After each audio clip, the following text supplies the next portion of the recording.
Hello, ये आवाज नहीं आ रही है? मेरे को मालूम है बाबा, आवाज कर रहे। हेलो, अभी आ रही क्या? कैसे हो तुम? बहुत बढ़िया। आज गुरुकुल के बच्चों को खाने का कोई प्रॉब्लम सॉर्ट आउट हुआ? नहीं, देखो आज 2 काउंटर लगे होंगे, दूसरा आज टोकन आपको जल्दी दे दिए गए होंगे, ठीक है? नहीं तो अभी वो प्लान ये हुआ है कि टोकन आपको जल्दी मिल जाएंगे, चिंता नहीं करने का, है ना? हो जाएगा, समझे क्या? पूरी क्लास अभी एकदम सीधी बैठ जाएगी। यार मेरे को ये यूट्यूब, एक सेकंड है, यूट्यूब पर 2 मिनट मैं बोलूंगा तब रिकॉर्डिंग पर कुछ जाना। वाह वाह वाह वाह वाह, ये वो श्रेया कहाँ है? श्रेया कल मुझे जो मिली, श्रेया तुम आई क्यों नहीं? मैं कल ऑफिस में गया था। नहीं, in fact I was waiting for you. नहीं कोई बात नहीं,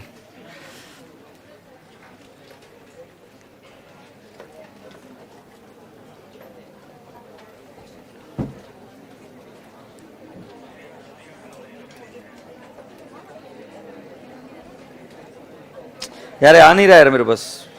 वो यूट्यूब के बच्चे कहाँ दिखेंगे मेरे को? यूट्यूब के बच्चे यूट्यूब पर दिखेंगे, गुड। मतलब भाई शायद इंटरनेट नहीं चल रहा है। हाँ हाँ, दिख गया मेरे को। रहने। ओके, अभी पूरी क्लास सीधी बैठ जाएगी। रिकॉर्डिंग के बटन पर कुछ जाना लाइक, पूरी क्लास सीधी बैठ जाएगी और सभी लोग नालायक जो YouTube में मुझे देख रहे हैं और जो बाजू के क्लास में बैठे हुए सब लोग सीधे बैठेंगे। मैं इधर से देख रहा हूं तुमको, सीधे बैठो। रीढ़ की हड्डी एकदम सीधी, राइट। चेहरे पर एक हल्की सी प्यारी सी मुस्कान। जो बच्चा ब्रश करके आया, एक प्यारी सी स्माइल वापस से एक बार, ठीक है। और राजा बेटा जी, आप सभी लोगों को एक प्यारा सा good afternoon. Yes, good afternoon. आशा करता हूं कि आप सब लोग अच्छे हो, तंदुरुस्त हो, मस्त हो, खा रहे हो, पी रहे हो, राइट। अच्छा बताइए, कल पढ़ाई करी क्या? Good, very good. मैंने कह के भेजा था कि पढ़ाई मत करना। तुम्हें पता है आज एक छिछोरा आया मेरे पास। छिछोरा कहाँ था? कल इधर बैठा था। हाँ, ये छिछोरा आया था मेरे को। अरे बावड़ा, सर आपने पूरी बात नहीं सुनी, वो बात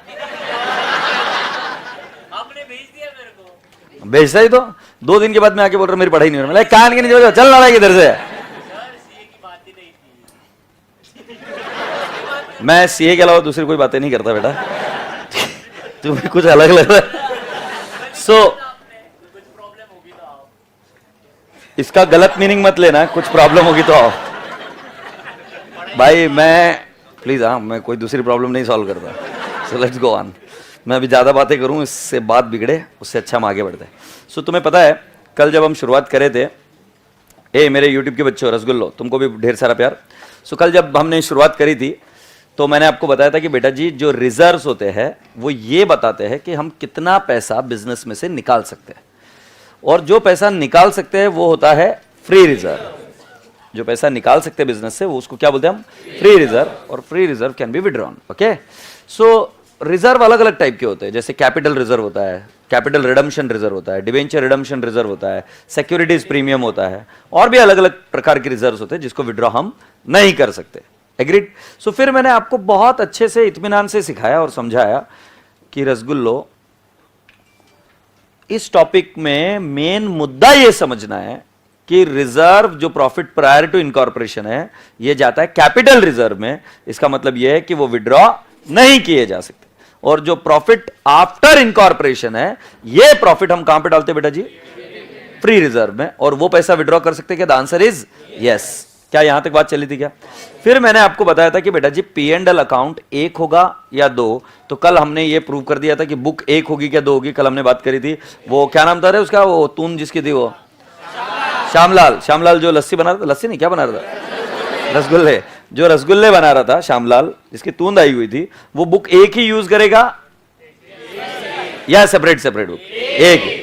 तो जो तुम सोचते हो ना वो तुम्हारे कोई तो हाइपोथेटिकल वर्ल्ड में होगी, जिसके अंदर तुम सोचते हो जैसे किसी ने बिजनेस को बाय किया, बुक्स चेंज हो जाती है। ऐसा कुछ नहीं होता है, इट कंटिन्यूज द सेम।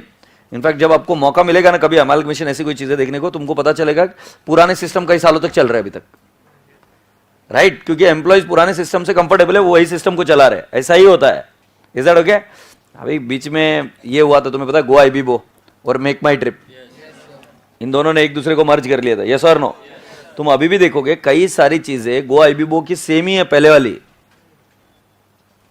ठीक है, मत भरोसा मानो मेरे पर, छोड़ दो, मत भरोसा मानो, जाके देख लो अभी भी वेबसाइट पर, उनके तरीके तौर तरीके अभी भी काफी कुछ सेम है पहले जैसे। Is that okay? पूरा इंटीग्रेशन नहीं हुआ है अभी तक। So it happens over a period of time. Can I now take you to the next step? And the next step is very easy. We are going to solve some of the stuff which is related to questions. आज मैं आपको क्या बताने जा रहा हूँ, बहुत भारी सेंटेंस है आज, सुनना ध्यान से।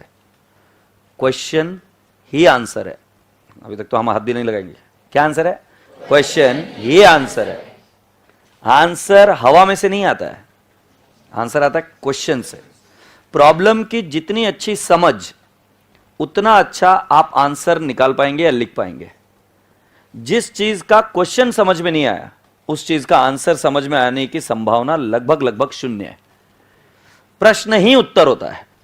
तो जब आज से आप मेरे साथ तैयारी करेंगे तो मैं ज्यादा फोकस देता हूं क्वेश्चन पर, क्योंकि जितनी अच्छी पकड़ क्वेश्चन की उतना इजीली आप आंसर बना पाएंगे। तो अब जो वर्नाक्युलर मीडियम से, साइंस मीडियम से, जो साइंस से थे, जो हिंदी मीडियम से थे, मराठी मीडियम से थे, गुजराती से थे, या और कोई भी लैंग्वेज थे आप, तो आपके लिए बहुत ज़्यादा ज़रूरी हो जाता है कि जैसे जैसे मैं आपको पूछूं, आपने पहला प्रयास करना है डेयरिंग करना, कोशिश करना।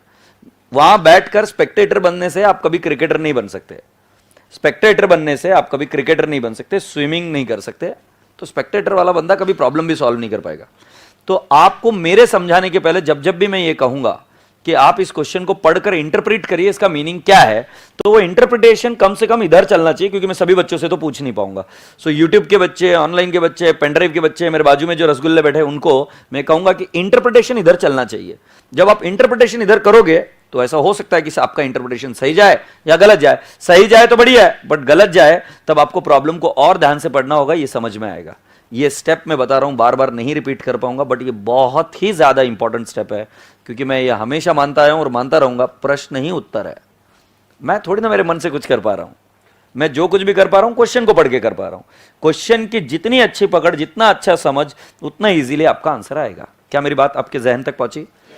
ये चैप्टर बिल्कुल टफ नहीं जाएगा अगर आप मेरी ये वाली फिलॉसफी ध्यान रखेंगे। Point clear? Here we go. So my first thing which I wanted to share it with you was, oh shit,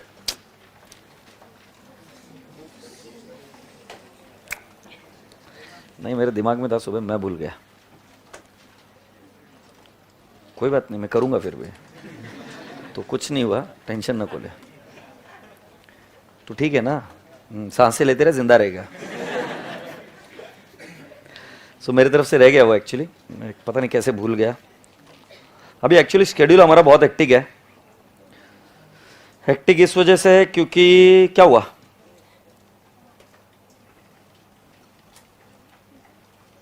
hectic इसलिए क्योंकि हमारी 2 बैचेस अभी साथ साथ चल रही है, एडवांस अकाउंट्स भी और फाउंडेशन, ये तुम्हारी बैच भी।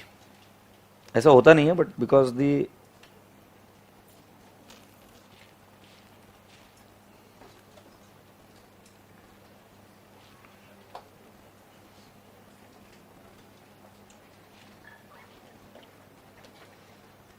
हाँ, साहिबान, कदरदान, झंडूबाम, ये देखो,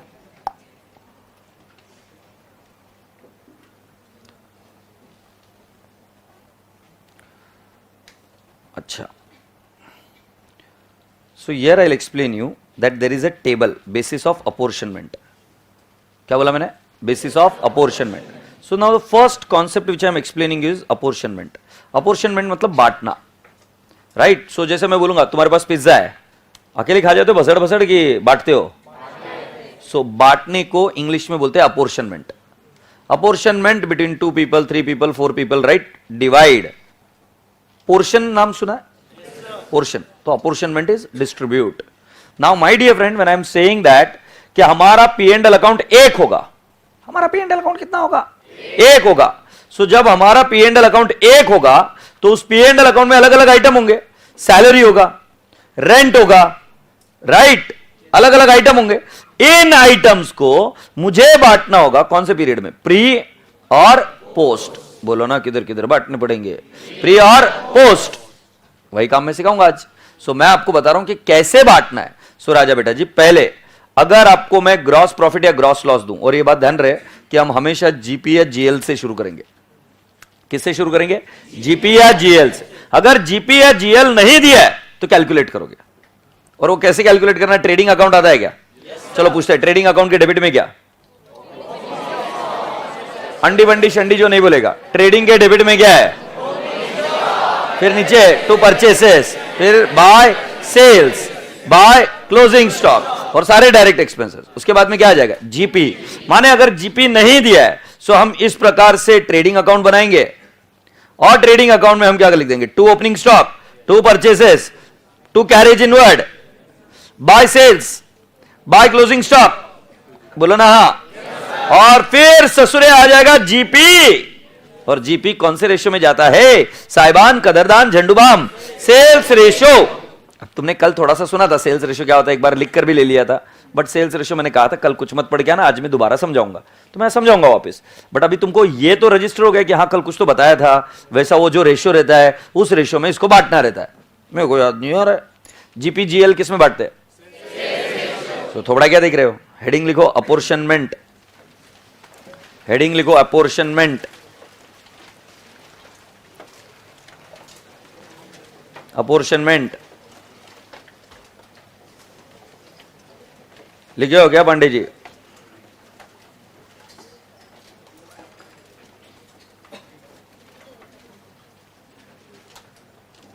अब अपोर्शनमेंट में पहले लिखो जीपी एंड जीएल।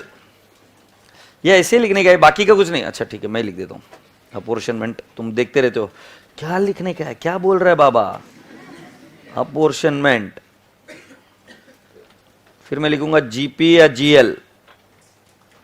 ये मैं लिखूंगा सेल्स रेशो। मतलब आगे पढ़ने का मौका ही नहीं दिया, अब टेंशन नहीं, अब इजी लग रहा है। हाँ जीपी जीएल सेल्स रेशो। वो थोड़ा सा पढ़ा देता तो फिर तुम्हारी अरे क्या लिखा है बाबू, वो पढ़ा नहीं रहा है सर। हैप्पी? हाँ नेक्स्ट, आगे का क्या है बाद में देखेंगे। अगला है variable expenses. Variable expenses, variable expenses. कभी शादी में गए हो? कितने लोग गए? गुड, वेरी गुड, कितने प्यारे लोग। तो ये बाकी के लोग जो हाथ ऊपर नहीं किए वो कहां गए फिर? अबे मतलब तुमको शादी में नहीं लेके जा रहे लोग, घर वाले? अच्छा फिर मैं शादी में कौन कौन नहीं गया है? हाँ, so then this is good, सब लोग शादी में गए। मैं आपको पूछ रहा हूं शादी में क्या क्या होता है मुझे बताइए एक बार। हाँ बेस्ट। सो शादी में खाना होता है, बेस्ट। मैंने भी आज तक है ना कभी दूल्हा दुल्हन को देखा नहीं। मैं बोला ये एंगेज, अब क्या करेंगे, अपना पत्ता कट गया वैसे भी। So let them do whatever they want, अपन खाने पर फोकस करते हैं। बट एनी विच वेज मैं तुमको कुछ चीजें पूछ रहा हूँ ध्यान से। वो दूल्हा दुल्हन किस पर बैठते हैं यार? वो मुझे बहुत बुरा लगता था मैं जब छोटा था। कौन इन्हें बैठने भी नहीं देते थे बे। मैं छोटा था उधर भागते भागते जाता था, मुझे लगता है चांदी किस पर बैठ रहे। और उस जमाने में ना अलिफ लेला या चंद्र तारा नहीं, वो क्या चंद्रकांता जैसी ये आती थी दूरदर्शन पर सीरियल्स, हम उसको देखते थे। उसमें राजा महाराजा है ना ऐसे सिंहासन पर बैठते थे, सेम टू सेम टाइप का सिंहासन। इधर वो नवरा बाई को बैठ रहे हैं। तो मुझे भी बैठने की बड़ी इच्छा होती थी, प्रतीक्षा होती थी। वो मुझे बैठने नहीं देते थे। पर तुम्हें बैठने देते थे? तुम्हें दिया बैठने? मतलब ऐसे हकलते थे ऐसे साइड में वो बोलकर। But any which ways now my question is very simple. तुम्हारे पास दो चीज है, एक सिंहासन है दिख रहा है इधर, और इस तरफ खाना है। मुझे बताओ अगर हम सब लोग वहां पर चले जाए तो क्या खाने का पैसा बढ़ेगा क्या? अभी तुम ढोस के आते हो सुबह सुबह, करते क्या हो? मैं क्वेश्चन पूछ रहा हूं, ध्यान दो। तुम शादी तक पहुंच गए, इधर वापस ध्यान दो। इधर खाना है, उनके गेस्ट ऑलरेडी है, बट किसी तरीके से मैं जुगाड़ करके तुमको लेकर गया और मैंने बोला चलो तुमको पार्टी चाहिए थी, खाओ इधर खाना। तुम्हारे पापा ने भी ऐसे किया होगा, पार्टी चाहिए थी ना बेटा चल। तो ऐसा करके मैं भी आपको ले गया और बोला खा खाना इधर। तो मैं पूछ रहा हूं जो आदमी खाना खिला रहा है उसका खर्चा बढ़ेगा कि नहीं बढ़ेगा? गुड। बट इधर देख रहे हैं ये नवरा बाई को बैठे हुए स्टेज में, दिख रहा है? उधर उनका सिंहासन है, उसका रेंट है। तुम्हारे जाने से उसका रेंट बढ़ रहा है क्या? तुम समझ गए, एक खर्चा चेंज नहीं हो रहा है और एक खर्चा चेंज हो रहा है। मां को बताना, मां जब तुम बैठी थी तुम्हारी शादी में उस स्टेज पर और लोग आए थे ज्यादा, तो जब लोग ज्यादा आते हैं उसको वेरिएबल बोलते हैं मां, उससे खर्चा बढ़ता है। जैसे जैसे सेल बढ़ा वैसा खर्चा बढ़ता है, वो वेरिएबल होता है मां। पर जो जहां पर तुम बैठी थी वो खर्चा बढ़ा क्या? नहीं। अच्छा मुझे बताओ, पंडित दिखा क्या वहां पे शादी करा रहा है? तुम्हारे पापा मम्मी की शादी करा रहे, देखो अभी नहीं पहले। हाँ, वो पंडित दिख रहा है क्या? वो शादी करा रहा है। अच्छा अब मान लो उधर 50 लोग और एक्स्ट्रा पहुंच गए, तो पंडित ज्यादा लेगा पगार? वो फिक्स्ड है। वो लाइटिंग दिख रही है चम चम चम चम कर रही है, तो जो लाइटिंग के एक्सपेंस बढ़ गए क्या और लोग आ गए? तो वो जो भवन है जहां पर वो लोग आपका शादी करा रहे हैं, या जो गार्डन है जहां पर शादी हो रही है, क्या उसका रेंट बढ़ेगा क्या? सो कुल मिलाकर सर जी बात सिंपल है कि खर्चा वो बढ़ता है जो वेरिएबल इन नेचर होता है, हर एक खर्चा नहीं बढ़ता है। तो मैं आपको बताने की कोशिश करता हूं वेरिएबल एक्सपेंस वो होता है जो सेल्स के साथ बढ़ता है। जैसे फॉर एग्जांपल फेटे बांधते क्या बारात में जाने के बाद? तो बारात में जब हम गए, राइट, फेटे बांधे, अगर मान लो और 50 लोग आ गए तो क्या फेटे का खर्चा बढ़ जाएगा क्या? वो वेरिएबल हुआ। जैसे लोग बढ़े खर्चा बढ़ रहा है, जैसे लोग बढ़े खर्चा नहीं बढ़ रहा है, वो फिक्स्ड है। से यस और नो? सो राजा बेटा जी, सेल बढ़ा तो परचेस बढ़ेगा क्या? मम्मी, हाँ, सेल बढ़ा तो परचेसेस बढ़ेगा कि नहीं बढ़ेगा? 100% बढ़ेगा, क्योंकि सेल करने के लिए माल तो बाय करना पड़ेगा ना। अच्छा मैं आपसे अगला पूछ रहा हूं, सेल किया तो सेलिंग कमीशन बढ़ेगा क्या? सेल बढ़ा तो सेल्स के ऊपर का कमीशन बढ़ेगा क्या? अच्छा सेल्स बढ़ा तो क्या उसके ऊपर का ट्रांसपोर्टेशन कैरेज आउटवर्ड बढ़ेगा क्या? सेल्स बढ़ा तो परचेस बढ़ेगा क्या? सेल्स बढ़ा तो क्या कैरेज इनवर्ड भी बढ़ेगा क्या? और साहिब, जो खर्चा सेल से रिलेटेड है वो सेल्स रेशियो में जाता है। कौन सा खर्चा? जो खर्चा सेल से रिलेटेड है वो कौन से रेशियो में जाता है? सेल्स रेशियो में। तो उसको क्या बोलते हैं पता? Variable expense. वेरिएबल एक्सपेंस कौन से होते हैं? ठीक है, तुम्हारे पास मेमोरी टेक्निक है, अगले 10 सेकंड में तुमको इसको पढ़ने का और याद करने का, ऐसा बैठेगा तो नहीं होएगा। ठीक है, तुम्हारा, चलो छोड़ो अभी ज्यादा नहीं बोलूंगा। कैरेज या carriage outward, selling and distribution expenses, commission to selling agent, advertisement expenses, bad debts, समझे क्या? ये सारी चीजें किससे ताल्लुकात रखती है? सेल्स। और ये किसमें जाएगा? Sales ratio. मैं फिर से एक बार पूछता हूं, commission on sales, carriage inward, carriage outward, purchases, or I can say advertisement expenses, bad dates, commission given to agent, etc. will go in which ratio? जल्दी से इंग्लिश में बोलो, इंग्लिश में बोलो, सेल्स रेशियो। समझ गए क्या पांडे जी? ठीक है, कौन से बताओ? Carriage, cartage, selling expenses, advertisement, bad debts, etc. will be transferred in what? Sales ratio. चलो ये लिख देते, वेरिएबल एक्सपेंसेस, ये फर्स्ट हुआ ना, ये second. Example, carriage, bad debts कैसे हुए? Bad dates I will talk about it. Carriage inward outward, carriage inward outward, फिर क्या बोल रही? Bad debts, advertisement, selling expenses, selling expenses लिखा, कमीशन, कार्ट्रेज और कैरेज इनवर्ड और outward is one and the same. बस रे बेटा, जीपी निकाल दिया ना, तो उसमें परचेस आ गया ऑलरेडी।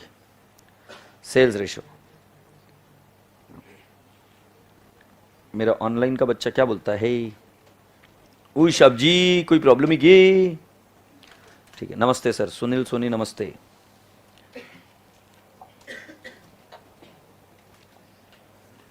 लिख लिया? ये जाते हैं सेल्स रेशियो में। अच्छा मुझे एक बात बताओ, ऐसी कुछ चीजें थी जो चेंज नहीं हो रही थी?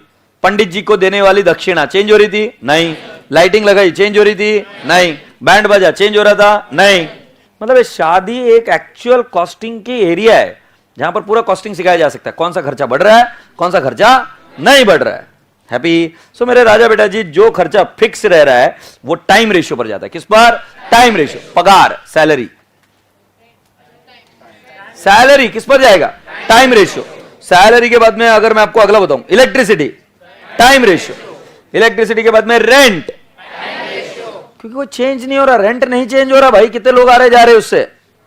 Cess, so can I not say fixed expenses, fixed expenses, example बोलोगे रेंट, म्युनिसिपल टैक्सेस। ये म्युनिसिपल की स्पेलिंग प्रॉब्लम है, सुनो ना, मेरी इंग्लिश की स्पेलिंग में प्रॉब्लम है, मैं अकाउंट्स का टीचर हूं। और मेरे पास ऐसा मत देखना कि तुमको ये नहीं आता है, और मैं एग्री कर रहा हूं मेरे को नहीं आता। मेरे को आई और ई में कंफ्यूजन होता है, और मैं एक बार फास्ट में लिख दिया ना तो आ जाएगी बराबर स्पेलिंग।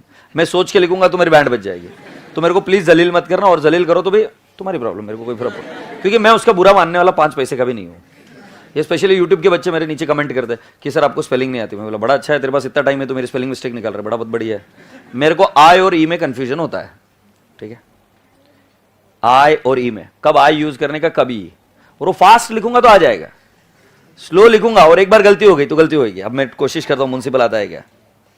हाँ अभी बराबर शायद नहीं क्या? हाँ तो now I can not rectified. अब वो क्या स्पेलिंग है मुझे नहीं पता, कल पूछोगे तो बता दूंगा, ठीक है। मेरे देख लो जितना देखना है। अरे नहीं अरे छोड़ यार, तुमको अब क्या है, मेरे को जलील करना है तो ठीक है। म्युनिसिपल टैक्सेस, तुमको लग रहा होगा मैं जानबूझ कर रहा हूं, मेरे सच्ची में प्रॉब्लम है, सच्ची में प्रॉब्लम है। Municipal taxes, then my dear students I can say salary, I will say interest, electricity,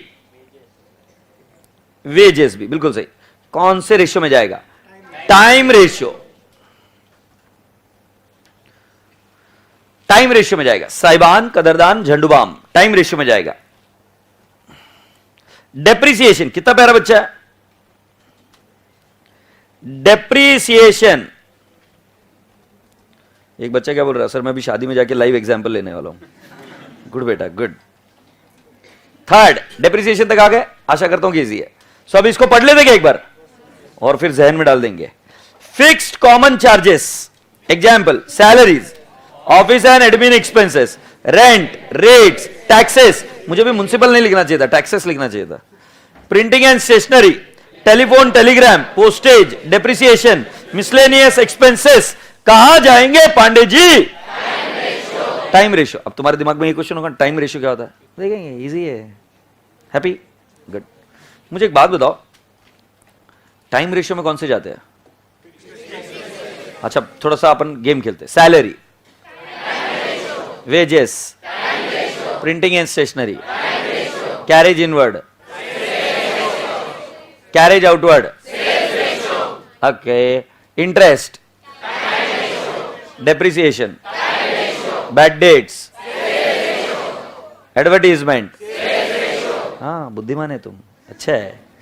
fourth one, तुम्हें मालूम है क्या होता है? बताऊं सच्ची, कुछ ऐसे खर्चे हैं जो शादी के पहले नहीं होते, फिर होना शुरू हो जाते हैं। मैंने तुमको डे 1 को बताया था, तुम जैसे हो वैसे नहीं हो, याद आ रहा है तुम्हें? वो अभी बस सिर्फ प्रमाण दे रहा हूं।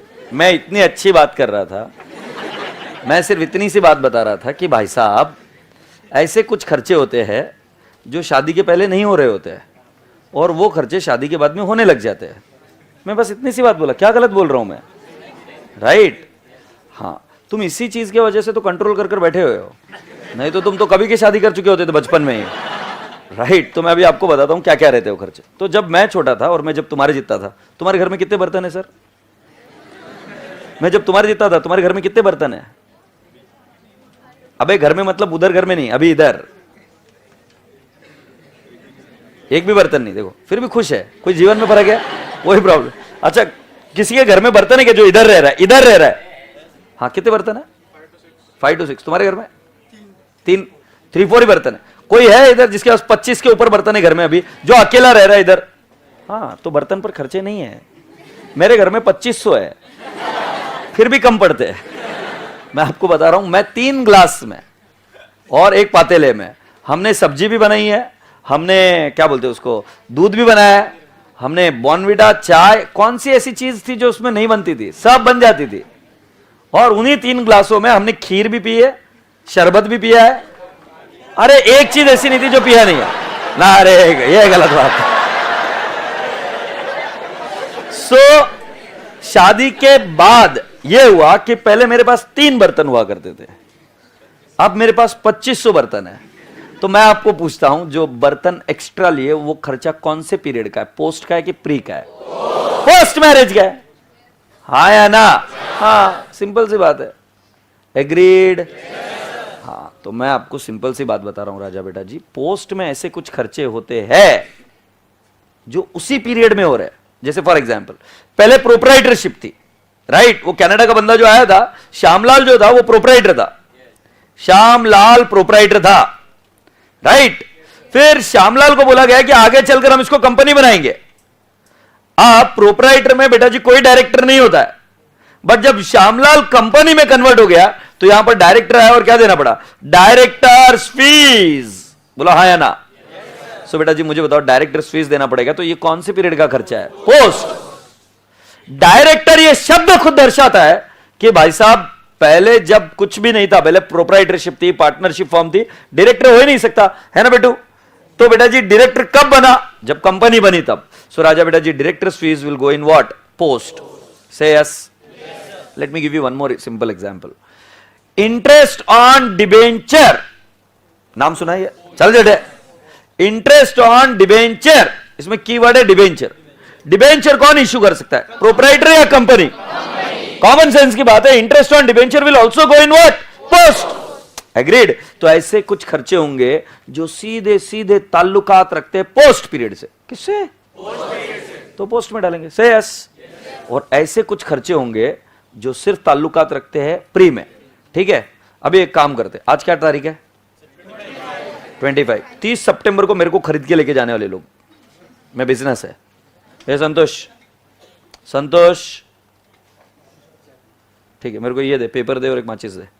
ये 30 सितंबर इधर, राइट? आज कितनी तारीख है? 25 अगस्त, राइट? और राजा बेटा जी ये ईयर एंड है 31 मार्च, राइट? अब मैं आपको बोल रहा हूं कि कोई खर्चा अगर इधर इधर खरीद रहे, मेरे को बा इधर कर रहे हैं, इसके बाद में मैं किसी और का हो जाऊंगा। तुम बहुत गलत सोचते हो मेरे बारे में, मैं बिजनेस की बात कर रहा था। तो मेरा बिजनेस कोई और खरीद रहा है, सपोज, तो उस केस में बेटा जी वो कौन से पीरियड में जाना है, प्री या पोस्ट, ये हमें डिसाइड करना है। मैं बोलता हूं आग लगी, बी सीरियस, होपलेस, आग लग गई 25 अगस्त को, आज ही आग लगी है नाराय को। अब मुझे बताओ उसका नुकसान कहां डालू? प्री पोस्ट दोनों भी जगह जाएगा या एक ही जगह पे जाएगा? क्यों? एक ही जगह पर, प्री में या पोस्ट में? क्यों? क्योंकि आग प्री में लगी है बे। नहीं, आग किधर लगी है? प्री में। तो जिस समय आग लगी उसी पीरियड में जाएगा ना। अरे यार ये तो कॉमन सेंस। मान लो एक डाका लग गया, चोरी हो गई 25 अगस्त को, आज ही चोरी हो गई, तो बताओ अभी कहां जाएगा? प्री में जाएगा कि पोस्ट में? प्री में। मेरे को लॉटरी लगी है, आज ही लगी है, कौन से पीरियड में? प्री में। मतलब कुछ आइटम ऐसे होंगे जिनका स्पेसिफिक ताल्लुकात वास्ता प्री या पोस्ट से होगा, वो प्री या पोस्ट में ही जाएंगे। से यस और नो? राजा बेटा जी मैं आपको यह बता रहा हूं इधर, कौन सा? Expenses exclusively relating to post incorporation period. बर्तन याद है? Expenses exclusively relating to post incorporation period. For example formation expense, दूसरा इंटरेस्ट ऑन डिबेंचर, तीसरा directors fees, directors remuneration, preliminary expenses, share issue expenses, underwriting commission, discount on issue of securities. Sir ये याद करने पड़ेंगे। हाँ sir, पर हमको इसका मीनिंग नहीं पता, टेंशन नहीं है, पर फिर भी याद करने पड़ेगी। क्यों पता नहीं है? क्योंकि आपको ये कंपनी लॉ में सिखाए जाएंगे। शेयर इश्यू एक्सपेंस क्या होता है, अंडरराइटिंग कमीशन क्या होता है, प्रिलिमिनरी एक्सपेंसेस क्या होता है, डायरेक्टर्स फीस क्या होता है, इंटरेस्ट ऑन डिबेंचर क्या होता है, ये पता होगा आपको फाउंडेशन में अगर किया होगा तो बाकी की चीजें अगर ये शब्द आते हैं तो आपको ये पता जरूर होना चाहिए कि ये किससे ताल्लुकात रखता है? कंपनी से। और इसलिए कौन से पीरियड में जाएगा? पोस्ट में। क्या ये पूरी क्लास को क्लियर है? सो राजा बेटा जी अगर मैं आपसे कहूं कंपनी फॉर्मेशन एक्सपेंसेस, बताओ कहां जाएगा? Interest on debenture, directors remuneration, preliminary expenses, share issue expenses, discount on issue of debenture या सिक्योरिटीज, व्हाटएवर। अब चलो घुमा फिरा के फिर देखते हैं। Are you ready? चलो मैं पहले पूछता हूं, आप सीधे बैठ जाओ, रीढ़ की हड्डी सीधी, राइट, चेहरे पर एक हल्की सी मुस्कान, बाजू वालों इस्माइल। इंटरेस्ट ऑन डिबेंचर, फिर सॉरी मैं हाँ carriage inward, sales ratio, salary. Oh perfect perfect. चलो अभी कंफ्यूज करते हैं थोड़ा सा। Bad debts, advertisement, electricity, directors fees, कमाल है। प्रिलिमिनरी एक्सपेंसेस, अरे discount on issue of debenture,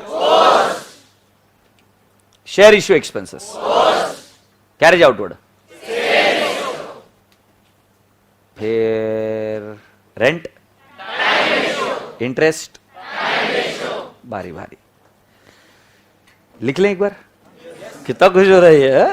अरे कुछ सर, मैं ऐसे ही छेड़ते रहता हूँ, ऐसे पता नहीं मुझे क्यों मजा आता है, बड़ा ऐसे ही मस्ती करते रहता हूँ। मैंने एक चीज देखी, नोटिस, एक आध खरबूजे को छेड़ा नहीं ना, खरबूजा चला जाता कहीं तो। सो लिख लेते क्या, ऑनलाइन लाइव के रसगुल्ले कुची कुची कू आपको भी, है ना। Thank you so much. अरे टाइप करके लिखते हैं यार बेचारे, इतने प्यारे प्यारे होते हैं ना, मस्त बोला। तो मैं पहला वाला, बाजू वाली क्लास के बच्चे अगर नहीं बोला ना तो याद रख लेना।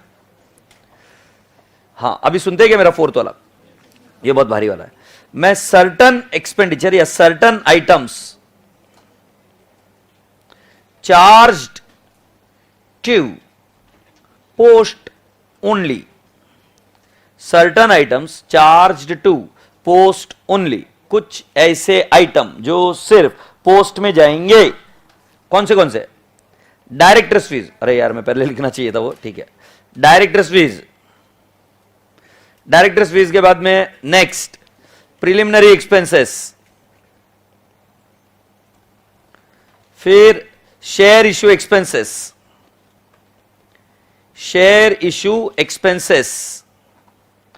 फिर discount on issue of. Sir preliminary expenses क्या होता है? ये बेटा जी आपको कंपनी लॉ में पढ़ने को मिलेगा, अभी मैं नहीं पढ़ा सकता, कंपनी लॉ में पढ़ोगे आप। Discount on issue of securities etcetera, ETC etcetera, ठीक है। आगे बढ़े, ठीक है। कल आपने क्या करना है सुनिए, पूजा मैम को पूछने का है, मैम साहब ये टैक्स ऑडिट क्या होता है और स्टैट्यूटरी ऑडिट क्या होता है। मतलब अंकिता मैम को पूछोगे स्टैट्यूटरी ऑडिट क्या होता है, और पूजा मैम को क्या पूछोगे, टैक्स ऑडिट क्या होता है। तो मैं ही समझा देता हूँ क्या रहता है, फिर कंफर्म कर लेना कि मैं सही बोला कि नहीं बोला, फिर तुमको मेरी इज्जत और बढ़ जाएगी कि मुझे लॉ और टैक्स भी आता है। और अगर तुम भी अपनी ये इज्जत बढ़ाना चाहते हो तो पढ़ाई करो, CA बनो, समझे कि नहीं। तो मैं ही बता देता हूँ, कल तुमको सिर्फ कंफर्म करेंगे, जो 2 फैकल्टी मिलकर बता रहे तुमको वो मैं अकेला बता रहा हूँ, कभी घमंड नहीं किया साले। सुनो अभी इधर। सो बेटा जी होता ऐसा है कि जैसे जैसे आपका टर्नओवर बढ़ता है, राइट। सो अब मुझे बताओ, यहां पर वो कल बच्चा कमा रहा था, कितने रुपए कमा रहा था? 40,000 रुपए, 45,000। यार बहुत जलील हुआ मैं कल। हार्दिक भाई था क्या? वो कहां है सिंगर वो? उस तरफ बैठा है क्या? ठीक है। सो मैं आपको बता रहा हूं, तो मुझे नहीं मैं कुछ नहीं पूछ रहा हूं अभी। सो जो सिंगर भाई थे, सिंगर भाई वॉज अर्निंग 45,000। सो जब वो 45,000 कमा रहा था तो बेटा जी उसका टैक्स ऑडिट नहीं हो रहा है। टैक्स ऑडिट माने क्या कि गवर्नमेंट को आप ये बताते हो कि आपका जो प्रॉफिट है वो सही है कि नहीं है, और उसके लिए उसका ऑडिट करना पड़ता है। टैक्स ऑडिट आप पर आएगा कि नहीं आएगा ये डिपेंड करता है आपके टर्नओवर के बेसिस पर। किसके बेसिस पर? टर्नओवर के बेसिस पर। अगर आपका टर्नओवर कम या ज्यादा है उसके बेसिस पर आपका टैक्स ऑडिट होगा या नहीं होगा ये डिसाइड होता है। अयो, टैक्स ऑडिट किस पर डिपेंड करता है? टर्नओवर। बट अगर आप मान लो कंपनी हो, कंपनी छोटी हो बड़ी हो, कंपनी हो, अगर आप कॉर्पोरेट हो तो इसमें पब्लिक का पैसा आता है। आपको लॉ के टीचर पढ़ाएंगे, प्राइवेट कंपनी होगी तो भी पब्लिक का पैसा आता है, और पब्लिक कंपनी होती है तो भी पब्लिक का पैसा आता है। ये बहुत भारी चीज है, तुमको पता चलेगा। यस, प्राइवेट कंपनी में सिर्फ फर्क इतना है कि ज्यादा पब्लिक का पैसा नहीं आता, लिमिटेड नंबर्स होते हैं, बट पब्लिक कंपनी में काफी सारे लोगों का पैसा आ सकता है। सही है सर? नो। सो कंपनी में पैसा आता है पब्लिक का, गवर्नमेंट बोलती है कि इसको ऐसे तो नहीं छोड़ सकते, इसका ऑडिट करना पड़ेगा। क्या करना पड़ेगा बाबू? ऑडिट। सो कंपनी का ऑडिट अगर करना पड़ता है तो उसको हम बोलते हैं स्टैट्यूटरी ऑडिट। ये कंपलसरी है, मैंडेटरी है, नॉट बेसिस ऑफ टर्नओवर। तो कोई ऐसी कंपनी है जिसका टर्नओवर 0 है तो भी टैक्स ऑडिट होगा, जिसका टर्नओवर 5,000 है तो भी स्टैट्यूटरी ऑडिट होगा, अगर वो कंपनी लॉस में है तो भी स्टैट्यूटरी ऑडिट होगा। सो कंपनी का ऑडिट होना कंपलसरी है एज पर लॉ। मैं पूछूं पूछो, किसका ऑडिट कंपलसरी है? तो जब कंपनी का ऑडिट होता है तो उस ऑडिट को क्या बोलते हैं? Auditors fees, sorry statutory audit. Is that okay? But अगर बेटा जी आपका टैक्स ऑडिट होता है, एग्रीड, तो वो किसके बेसिस पर होता है? टर्नओवर। हर छोटे व्यक्ति का टैक्स ऑडिट नहीं होता है, राइट? आपके यहां पर पापा मम्मी कितने का बिजनेस है? कितनों का बिजनेस है? ओके। और आपके पापा मम्मी को एक बार फोन लगा के पूछ सकते हो आप? हाँ अभी फोन लगाओ, क्लास में क्या प्रॉब्लम? गुड़िया लगा फोन? नहीं लगाने क्या? चल मत लगा, दूसरा किसी पर। कितनी तुम्हें लगाना है, लगाओ घर पर फोन और पूछो पापा को कि पापा अपना टैक्स ऑडिट होता है क्या? होता रहेगा क्या? येड़े, जायदाद तेरे कुछ मिलने वाली मालूम रहना चाहिए। 3-4 लोग और है क्या घर में? तो अकेला है क्या और 2-1-2 लोग है? अकेला है, फिर तो येड़े पता होना चाहिए। येड़े जल्दी पूछ। ये अभी पूछेगा, अपन देखते हैं। ये जल्दी लगा phone. The nation wants to know, does your papa go for tax audit?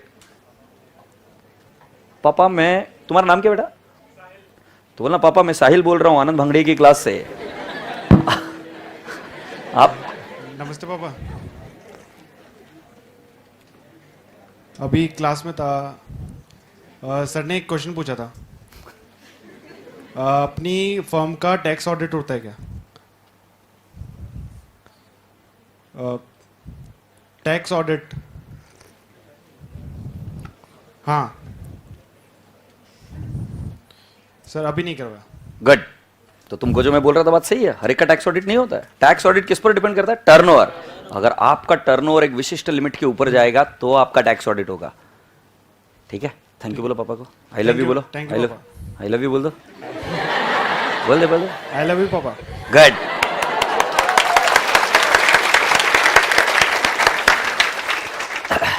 सो मेरे रसगुल्ले बच्चे, आप सभी लोग तक ये बात पहुंची। टर्नओवर के बेस पर ऑडिट होता है, तो मैंने वो बात बताई नहीं आपको। तुम क्या सोच रहे थे कि टर्नओवर है कि ऑडिट? नहीं, एक विशिष्ट लेवल तक जब तक आपका टर्नओवर नहीं पहुंच जाता, गवर्नमेंट आपको तंग नहीं करती है। गवर्नमेंट बोलती है आपके पास वो सब रिसोर्सेस ही नहीं कि जिसकी वजह से आपके ऊपर ऑडिट कराया जाए। तुम कहां से कराओगे? अब नीचे जो चाय बेच रहा है उसका टर्नओवर हो रहा है, तुम उसको पकड़ पकड़ के बोलोगे लाओ मैं तुम्हारा टैक्स। अरे येड़ा छपरी है क्या, तू निकल यहां से। वो मेरे को भी नहीं पूछता है कुछ, वो मेरे को बोलता है सलाम सर कैसे हो आप? मैं बोला बहुत भारी है, बट उसको पता नहीं मैं क्या करता हूं।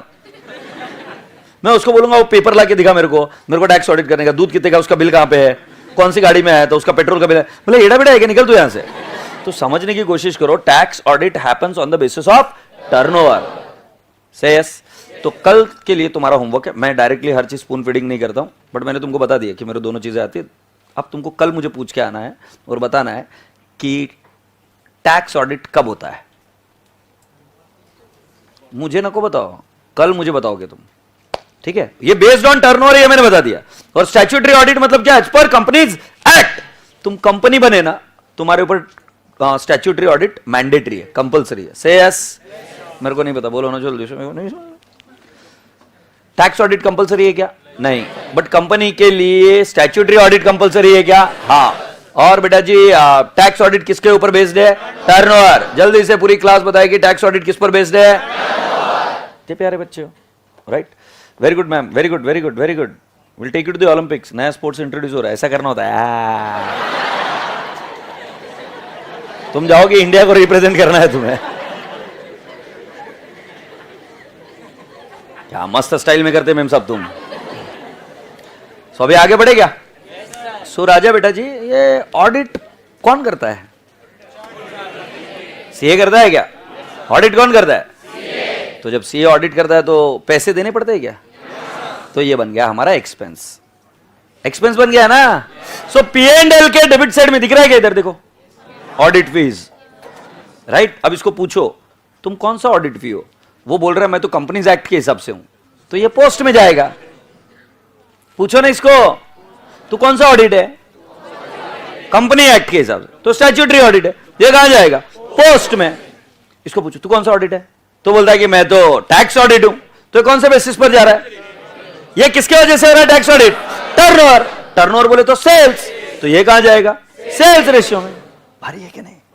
तो मैं वापस पूछता हूं, दो टाइप के ऑडिट होते हैं। कौन से दो? टैक्स और स्टैट्यूटरी ऑडिट। टैक्स ऑडिट किस पर होता है? टर्नओवर बोले तो सेल बोले तो टर्नओवर। बराबर है, और उसके बेसिस पर होता है टैक्स ऑडिट। स्टैट्यूटरी ऑडिट किसका होता है? मतलब कंपनी बना गई, स्टैट्यूटरी ऑडिट कंपल्सरी है, हाँ है कि नहीं? हाँ। मैं अभी आपको पूछा, उसके पैसे देने पड़ते क्या? पैसे देने पड़ते, तुमको भी मिलेंगे। और वो पैसे कहां पे दिखते हैं? उसके P&L के डेबिट साइड में दिखेगा एक्सपेंस। अब इधर दिख रहा है कि ये P&L अकाउंट है, ये इधर दिखा क्या? ये ये ऑडिट फीस है, ये P&L अकाउंट था ऐसा, ये इधर डेबिट साइड है। हाँ, इधर कौन सा क्या दिखा? ऑडिट फी। ये ऑडिट फी कौन से टाइप की है? दो टाइप की। इसको पूछो कौन सी है तू? हाँ, वो तुम बताओगे मुझे, मैं पूछ कौन सी है? Tax audit. तो कौन से रेशियो में जाएगा? हाँ, इसको पूछो तू कौन सा है?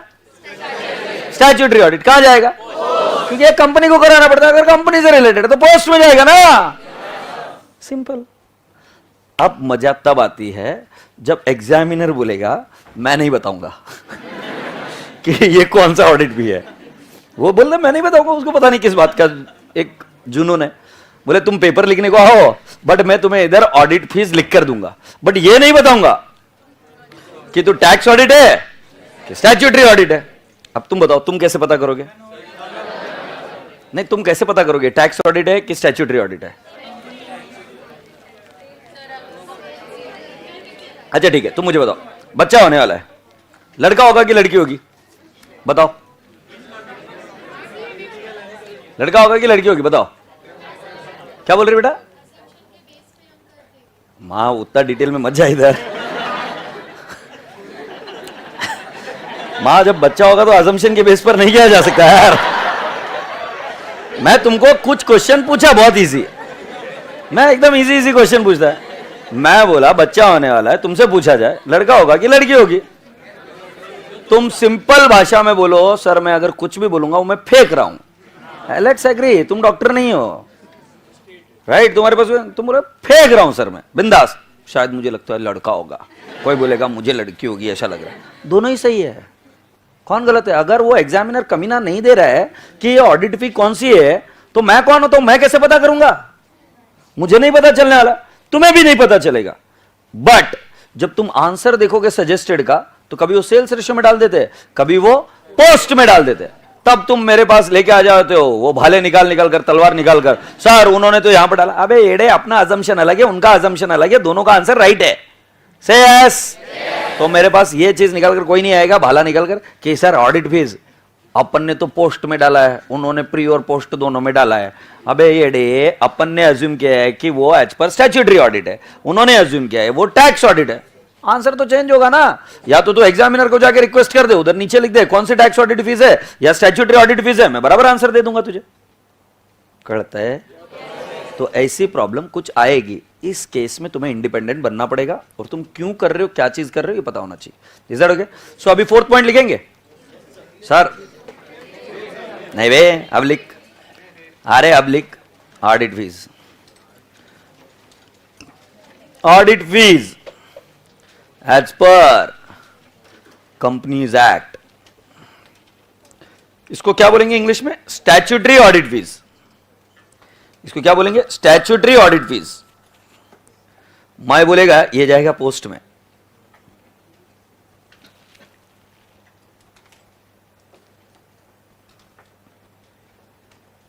ये बच्चा बोलता है साई राज पात्रो अक्कड़ बक्कड़ बम्बे बो से करेंगे सर, लड़का होगा कि लड़की? बेस्ट है बेटा, प्री में जाएगा कि पोस्ट में जाएगा, ये भी अक्कड़ बक्कड़ बम्बे बो से करना। गुड। टैक्स ऑडिट फीस कहां पे जाएगा? Sales ratio. इतना प्यारा बच्चा है मेरा। Tax audit fees, sales ratio, क्योंकि टैक्स ऑडिट कराना है कि नहीं कराना है ये डिपेंड करता है किस पर? टर्नओवर। ठीक है, ये समझ में आ गया क्या? तो ये ऑडिट फीस भी समझा दिया। बाकी की चीजें मेरे को अभी समझाने का नहीं है, मेरे को मूड नहीं है अभी इधर नीचे वाला, और ऊपर का भी एक पॉइंट छोड़ दिया, मेरे को मूड नहीं है अभी समझाने का। ठीक है, सो अभी मैं पूछता हूं। ठीक है, सीधे बैठ जाओ, नहीं तो इधर से काला बाबा पकड़ के लेके जाएगा। ताई सरल बसा। हाँ, हे बाजू वाले क्लास में सीधे बैठ रहे। संतोष, वो सब मुर्गे सब ठीक है ना उधर? हाँ, जिंदा है सब, सांस ले रहे, सुनते हैं अभी मेरी बात। नोट लिखना होगा क्या? बिल्कुल सही बेटा, आपको नोट लिखना पड़ेगा। मनीष शंकर और ये दोनों ने जो बोला, नोट लिखना होगा कि हमने क्या एज्यूम किया। चलिए अभी पूरी क्लास सीधी बैठेगी, थोड़ी सी देर में रिवाइज कर लेते हैं। अगर ये रिवाइज होगा तो समझ लो चैप्टर बहुत आसान हो गया। जीपी किस में जाता है? इंटरेस्ट किस में जाता है? एडवर्टीजमेंट किस में जाता है? कैरेज इनवर्ड किस में जाता है? रेंट किस में जाता है? Tax audit fees. चुका चुका चुका चुका tax audit fee, sales ratio, बराबर है। आगे बढ़ते, लॉस बाय फायर, ये थोड़ा सा गूगली था, I know it is a googly. Loss by fire, sales ratio. देखो कितनी अगरबत्ती है, इसके पापा इसको बोलेंगे बेटा आग लग गई है क्या करूं, तुम बोलोगे पापा एक काम करो सेल्स रेशियो में। पापा एक हाथ ऐसा पकड़ेंगे और ये लकड़ी लेंगे, ऐसे घुमाते घुमाते मारते जाएंगे और कहां मारेंगे मेरे को बताने की जरूरत नहीं है। प्लीज समझो यार, क्या ये चाले कर रहे हो तुम, इतना प्रेम से बोला। लॉस बाय फायर जिस पीरियड में होगा उसी पीरियड में जाएगा ना। Loss by fire sales ratio के साथ क्या संबंध है? मतलब जैसे जैसे सेल होता है पापा आग लगती है, कोई सेंस है इस बात का? जैसे जैसे सेल्स होता है वैसे वैसे आग नहीं लगती मेरे भाई। हाँ, और अगर अपना करियर बचाना तो अभी भी शांति से सोच। वापिस लॉस बाय फायर, प्री से क्या संबंध है? तू बोल के चुप बैठा है, ये प्री में भी नहीं जाएगा। जिस पीरियड से ताल्लुकात रखता है उस पीरियड में जाएगा। अगर आग प्री में लगी तो प्री में जाएगा, पोस्ट में लगी तो पोस्ट में जाएगा। नहीं, वापिस से पूछता हूं, अगर आग प्री में लगी तो और पोस्ट में लगी तो लॉस बाय फ्लड। हाँ, अब बराबर जिस पीरियड में है ना उस पीरियड में जाएगा सर। अब मुझे बताओ, preliminary expenses, post, directors fees, interest on debenture, audit fee, depend. कौन सी ऑडिट फीस है? Depends. Statutory audit fees, tax audit fee, sales ratio. पक्का? इसको एक बार रिवाइज कर लो, फिर हम आगे बढ़ेंगे। ऑनलाइन लाइव के बच्चों कुछ क्वेरी होगी तो पूछ लो, I am waiting for you all.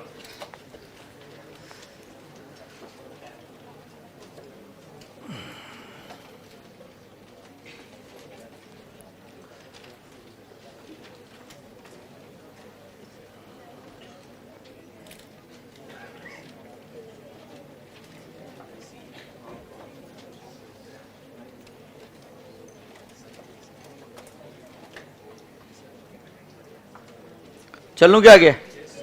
Here we go. बेटा जी अब हमें कुछ क्वेश्चन करने हैं और ये क्वेश्चन मैं आपको मॉड्यूल से करा रहा हूं, आपके मॉड्यूल से। हालांकि ये क्वेश्चन अपन ने भी ले लिए बट यहां से कराएंगे। अच्छा, मॉड्यूल रेफर कर लेंगे तो कोई दिक्कत नहीं है। मॉड्यूल रेफर करने से आपका क्या हो जाता है? You become little more strong, right. Strong होना मतलब क्या? जो मैंने पढ़ा है वही सही है कि नहीं आपको समझ में आ जाएगा। अब जैसे मैं एग्जाम्पल 1 ले रहा हूं अभी आपका। Y limited was incorporated on 1/7/2021 to take over the business of Z limited from 1/4/2021। इस लाइन का मीनिंग समझ में आ रहा है? हमारा जन्म हुआ 1/7 को, 1 जुलाई is what I have taken the birth, incorporated, but I have purchased the running business from 1 April. Agreed? The year ended is 31st March. So boys and girls, if I have to ask you and I have to calculate the time ratio,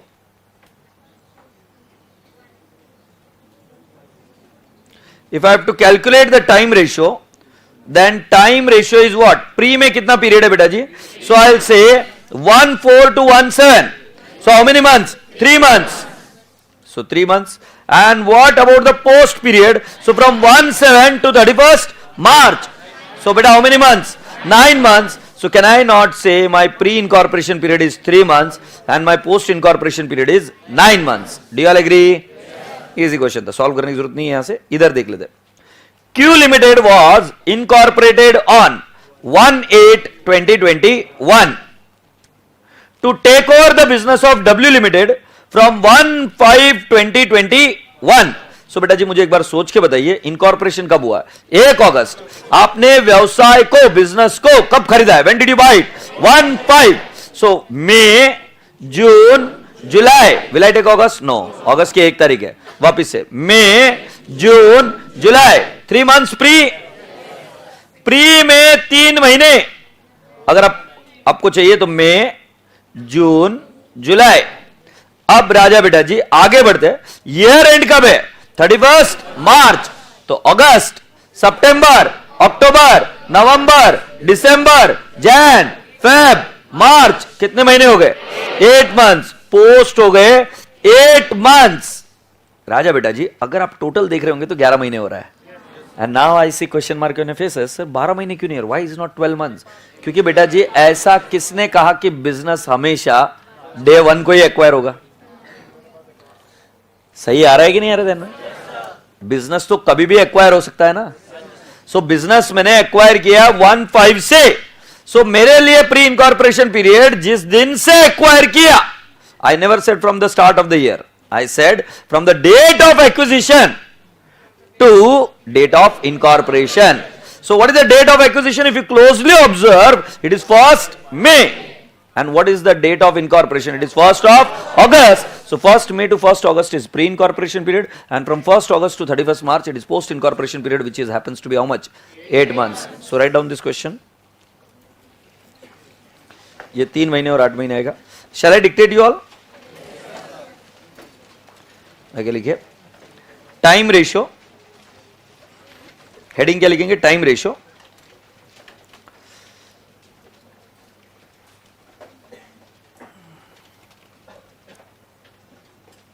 लिखिए, Q limited was incorporated on 1/8/2021. Q limited was incorporated on 1/8/2021.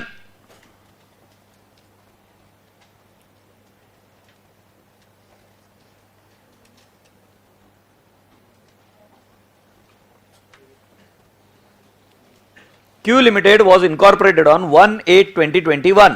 Full stop. आगे नहीं, sorry, full stop नहीं. To take over the business of, to take over the business of, to take over the business of W Limited.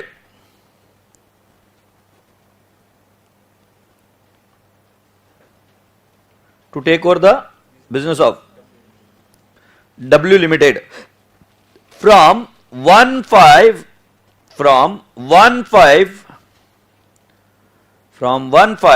2021. From 1/5/2021 लिख दिया. Full stop. आगे लिखो. The year ended on, the year ended on 31st March. The year ended on 31st March 2022. The year ended on 2022. The year ended on 2022. Full stop. आगे लिखिए. Calculate pre and post incorporation period. Calculate pre and post incorporation period. Calculate pre and post incorporation period. Calculate pre and post incorporation period. Well versed? Let's go on, people.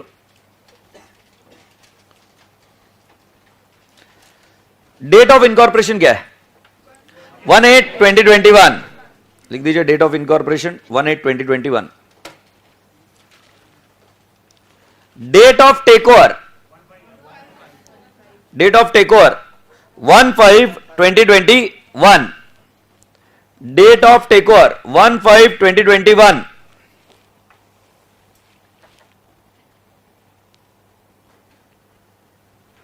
One 1/5/2021. Is that okay? Write down the next point. Pre-incorporation period. Pre-incorporation period. Pre-incorporation period. 1/5/2021. 1/5/2021.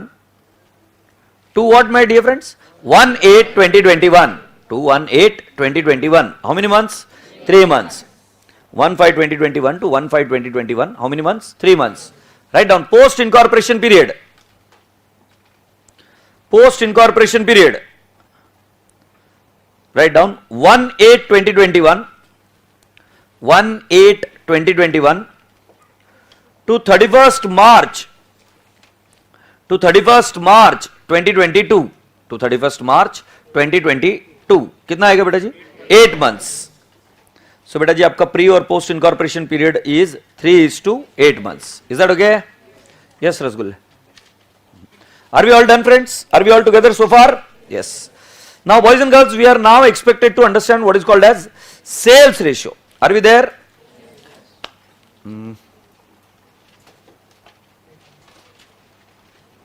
ठीक है, ये question हम solve नहीं कर रहे, बस सिर्फ देख रहे हैं कि हमें आ रहा है कि नहीं आ रहा मॉड्यूल का. Are we ready? ठीक है, पूरी क्लास की आंखें इधर, राइट, ध्यान भी इधर, राइट, गुड्स, कैमरा, एक्शन, गो. देखते हैं. The partners of omega limited decided to convert partnership firm into private limited company called Omega Private Limited. So earlier you were what? Partnership. Now you are what, my dear friend? Company.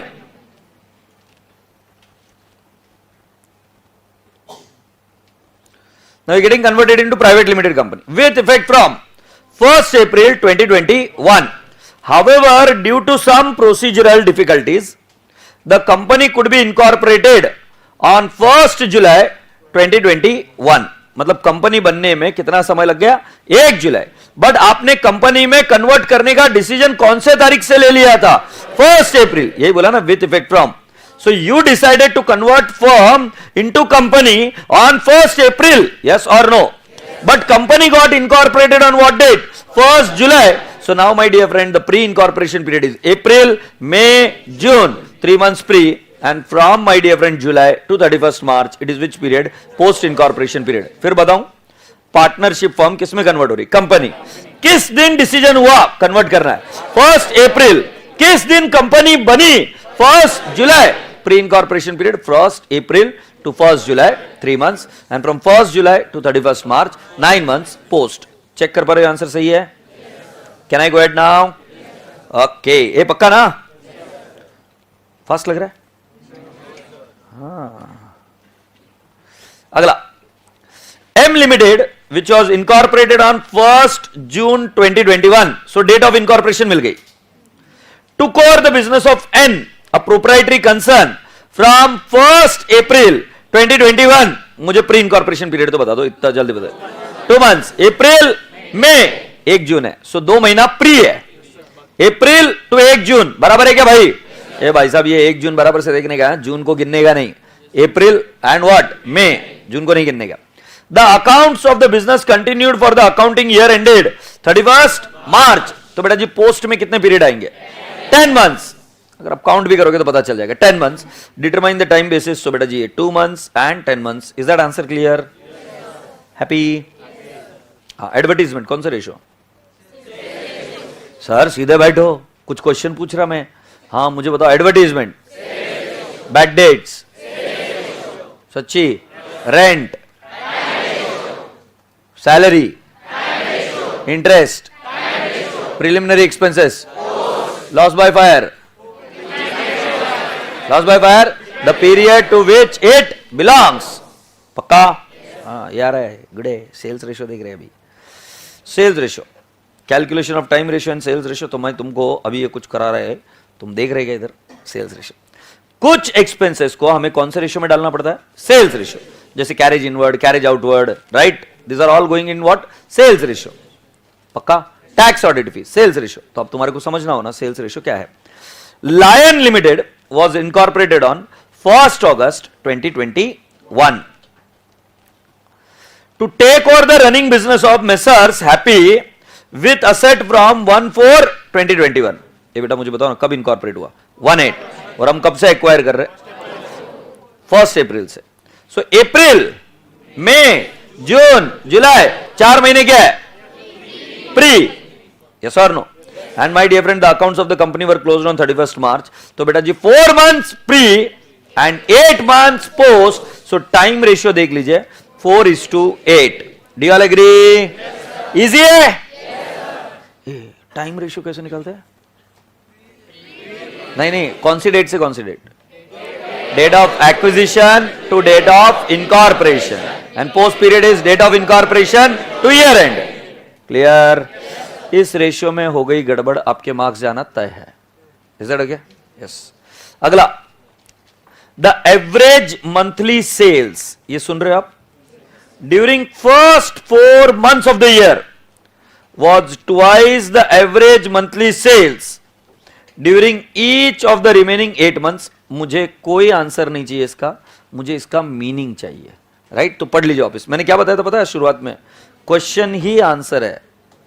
मैं फिर पढ़ रहा हूं, the average monthly cell during the first 4 months of the year 2021-2022 was twice the average monthly sale during each of the remaining 8 months.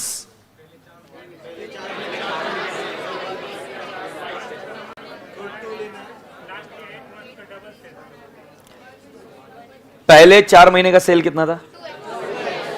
2x। तो अगले 8 महीने का cell कितना? तो अगर तुम ये बोल रहे हो कि प्री वाले पीरियड में 2x है और इधर 1x है, तो आपने ले ली बशी, चुल्लू भर पानी में डूब मरो, क्योंकि आप 100% बशी ली है। मैं आपको बता रहा हूं क्या इसका मीनिंग है, मैं आपको बता रहा हूं जरा। इधर आपने इसको भाव दिया ही नहीं, मंथली, पीरियड का सेल नहीं बताया, मंथली वर्ड को फोकस करो। उन्होंने बताया प्रत्येक महीने में जो सेल हुआ वो दुगना था उस पीरियड से, जो कि कौन से पीरियड में? पोस्ट। माने अगर मेरे प्री में पीरियड था, कितना महीना था बेटा? कहां से एक्वायर किया था? 4 महीने ना, अप्रैल, मई, जून, जुलाई, बराबर है ना? तो इधर दो सेल था, क्योंकि उन्होंने बोला एवरेज मंथली सेल। ओ साहेब, समझ रहे हो क्या? ये मंथली को वैल्यू नहीं दोगे क्या? वो पूरे पीरियड की बात नहीं कर रहे। तो फिर तो बोलते pre incorporation period the sale was twice, yes और no, but they are talking about the monthly. So मतलब प्री वाले पीरियड में 3 महीने हुए, 4 महीने हुए, 5 महीने हुए, तो प्रत्येक महीने में सेल कितना? 2। और बेटा जी पोस्ट में कौन सा? जुलाई के बाद में अगस्त, सितंबर, अक्टूबर, नवंबर, दिसंबर, जैन, फेब, मार्च। इसमें कितना? 1 तुम्हें पता है कि रेशियो क्या बन रहा है? 8:8। ओ समझे क्या नहीं? अभी एक और इंटरेस्टिंग बात देखो, ये क्यों इंपॉर्टेंट है मंथली ये शब्द को देखना। हालांकि 99% में यही पूछने वाले, बट आपसे गलती हुई, बहुत अच्छा हुआ कि ताकि आपको समझ में आया कि ये शब्द तो छूट गया मेरे से, मंथली पीरियड का नहीं दिया। अब देखो इसका ये आंसर कैसे चेंज होगा। अगर मान लो प्री पीरियड अप्रैल, मई और जून ही होता, और फिर जुलाई, अगस्त, सितंबर, अक्टूबर, नवंबर, दिसंबर, जैन, फेब, मार्च, वो अगर ये बोलते हैं the sale for first 4 months, the average sale for first 4 months is twice that of the sales in the remaining period. So मेरे राजा बेटा जी ये होता 2 एंड देन अगेन 2, कि पहले 4 महीने के लिए 2 है, मंथली बोला है, और फिर कितना हो जाएगा? 1. सो बेटा जी मैं आपको बताऊं, ये रेशियो हो जाएगा 6:10। इंटरेस्टिंग है कि नहीं है? तो कौन सा वर्ड आपसे मिस हुआ? मंथली। मंथली का मतलब वो बता रहे कि प्रत्येक महीने का कितना है, समझे कि नहीं? सो मेरा रसगुल्ला मटर पनीर इधर देखेगा, क्या अपन ने रेशियो बराबर निकाला क्या? अयो कितने प्यारे प्यारे बच्चे तुम, ये दिख रहा है कि रे 1:1, ये ले 8:8। यस, तो इतना भारी चीज बताई, तुम ऐसे बिहेव करो, I didn't feel good, you see. ये बाकी का बोरे रहे, ये कर लेंगे। वो हर जगह टाइम रेशियो निकाल, टाइम रेशियो कितनी बार निकालेंगे? बोर हो गए अपन निकाल के, हो गए। अभी कुछ बात करते हैं, सीधे बैठ जाओ।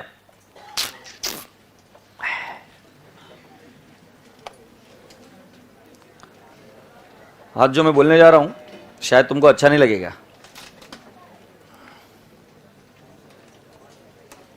मैं जो बोलने जा रहा हूं अच्छा नहीं लगेगा तुमको, पर बोल देता हूं क्योंकि आई डोंट केयर। तो सुन ले।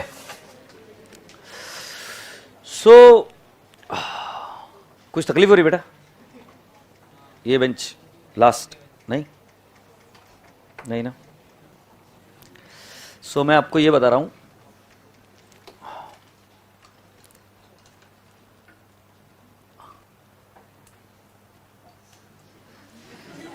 नहीं मतलब मैं कैसे बताऊं ये सोच रहा हूं सिर्फ, ठीक है बताते हैं।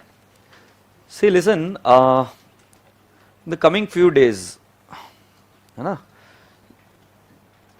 you will be inclined towards few of the negative things, and that's the reason I said you ना, मैं कल भी बता रहा था आज फिर बता रहा हूँ, मेरा पढ़ाना इतना इंपॉर्टेंट नहीं है जितना मुझे तुमको ग्रूम करना है शुरुआत में।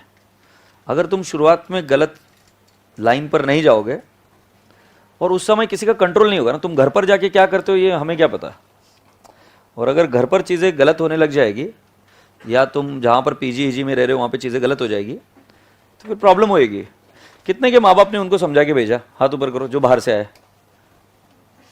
मतलब मैं जो कर रहा हूँ गलत नहीं कर रहा हूँ, तुम्हारे माँ बाप ने भी इधर भेजने के पहले समझा के भेजा होगा तुमको, है ना। शेमड़ापण करो नको तिकडे जाऊन वगैरह वगैरह। So I tell you what, this is something very unique. यहाँ पर कितने बच्चे हैं, मैं हालांकि पूछूंगा नहीं क्योंकि then you will feel bad, तो मैं पूछता नहीं हूँ, मैं सिर्फ डायरेक्टली बोला। ऐसे कई सारे बच्चे होंगे जो सीए करना चाहते हैं अपने माता पिता के लिए, जो सीए करना चाहते हैं किसी और के लिए, और सीए करना चाहते हैं इसके लिए उसके लिए, फलाना ढिंगड़ा नमकान ढमका टमका।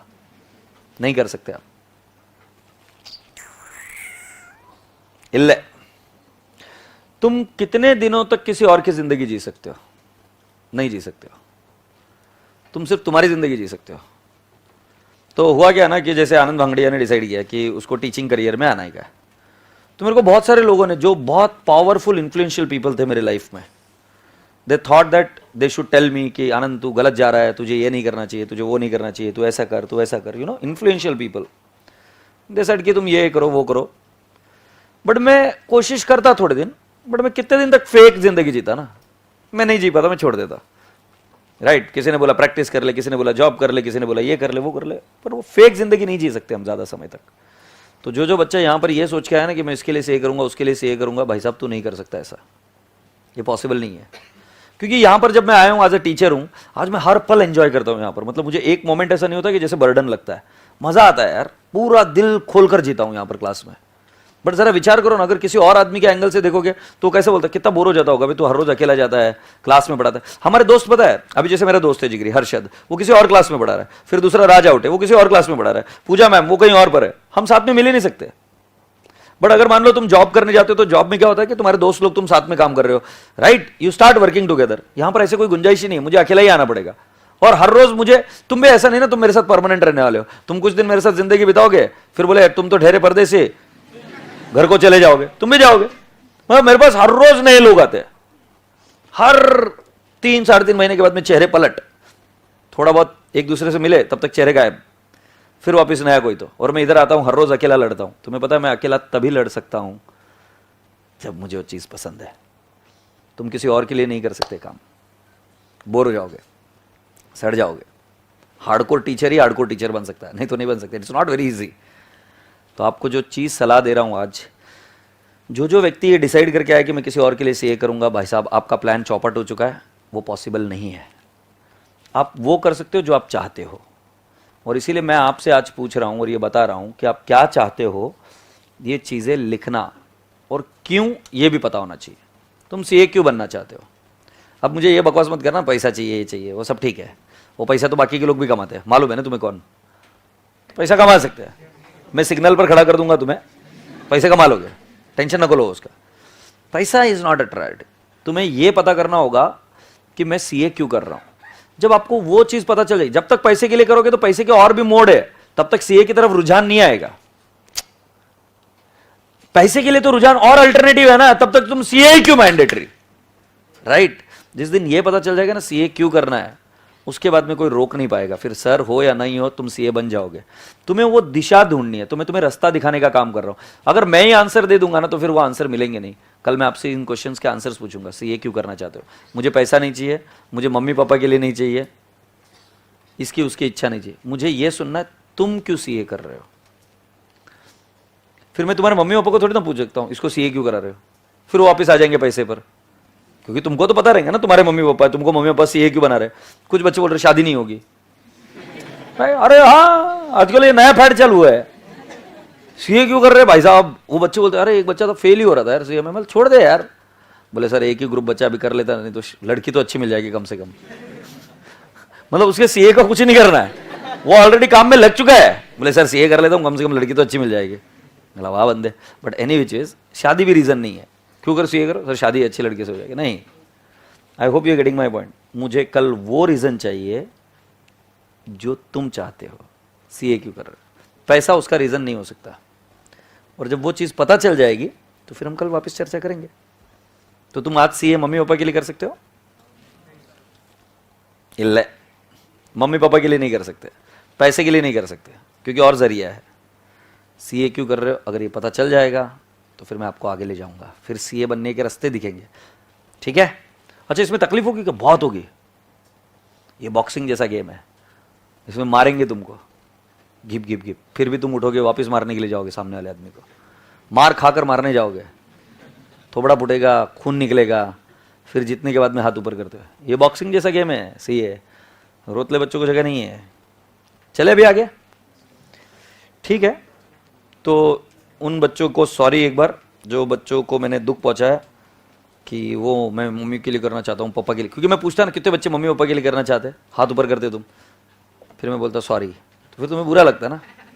बट मैं तुमको वैसे ही हर्ट कर रहा हूँ जो मैं चाहता था, क्योंकि मैं नहीं चाहता कि आप ये दिमाग में रखो कि आप मम्मी पापा के लिए सही कर रहे हो, क्योंकि मैंने कई सारे बच्चों को फिर चेंज होते हुए देखा है। वो आए थे कुछ सोच कर, फिर हो नहीं रहा है, तो इसके लिए चले फिर आगे। यार ऐसे मत बैठो यार, मेरे को है ना बहुत गंदी वाली फीलिंग आती है, जैसे मैं कोई बाबा हूँ, प्रवचन दे रहा हूँ, तुम सुन रहे हो। वहाँ मेरे में दादी है ना, प्रवचन सुनने जाती थी, दादी बहुत भारी मेरी, अभी भी है, बहुत भारी दादी।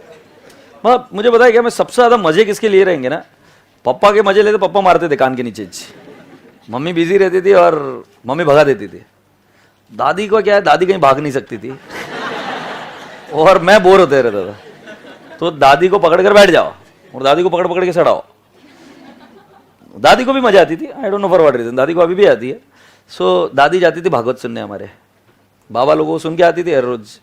मैं भी जाता था, मैं लास्ट मोमेंट पे जाता था प्रसाद खाने को, बहुत भारी मिलने का यार। मैं उस जमाने में वो बूंदी वगैरह वगैरह 2-2 बार घूम घूम के आते थे, कई बार चप्पल खो जाती थी उधर, जाते थे पैदल जाते थे, सिर्फ प्रसाद के लिए पैदल जाते थे। बाळीवेस कोणी माहिती है का?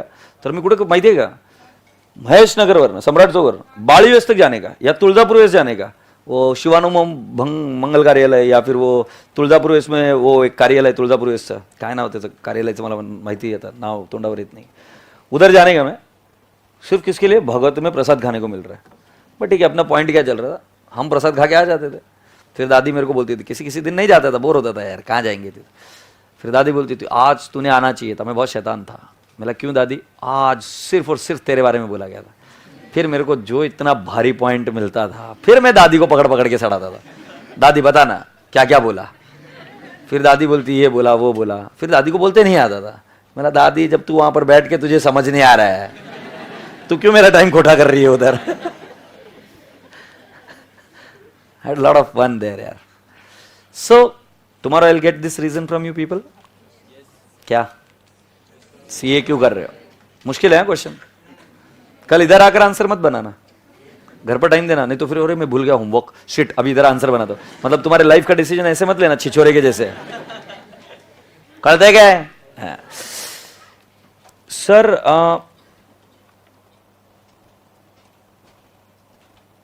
देखो मणिशंकर का आंसर, जिसने मुझे लो समझा उनको नीचा दिखाना है। आगे की लाइन सुनो, किसी ने मुझे रिजेक्ट किया, मुझे एक दिन उसे भी रिजेक्ट करना है एक दिन।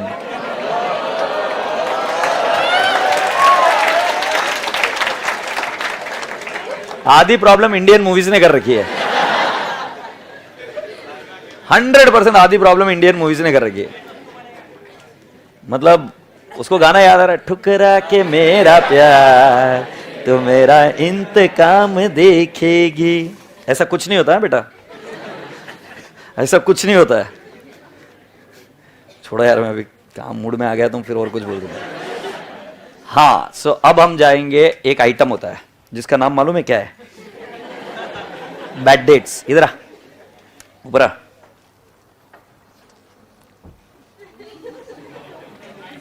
ये आइटम है, इसका नाम है बैड डेट्स। तुम्हारा नाम क्या बेटा? अर्चित मंगड़ा, कटु आए रे तू? औरंगाबाद। औरंगाबाद को तू? अच्छा, घर में मारवाड़ी बोला? ओ दादी है क्या? जो मैंने कांड किया ना दादी के साथ, अभी करने का तुम भी, बहुत मजा आती। मैं कुछ नहीं बोला, छोड़ो। सो ये अर्चित है, राइट। इस बंदे से मुझे पैसा आना है, आ सकता है? यस। तू पैसे दे रहा है क्या मेरे? नहीं नहीं दे रहा है। तो इसको ये मैंने इसको पूछा, तू पैसे दे रहा है क्या? तो नहीं दे रहा। ये कौन बन गया? Bad debts. ये मेरा बैड डेट्स। तो ये सेल हुआ होगा, सेल होने के बाद में बैड डेट्स, तो बैड डेट्स हो गया। तो मैंने आपको सिखाया कि बैड डेट्स को प्री और पोस्ट पीरियड में डालते हैं। कौन से रेशियो में? सेल्स रेशियो में। Point clear sir? Point copied? Okay, अब देख लेते दूसरा आइटम।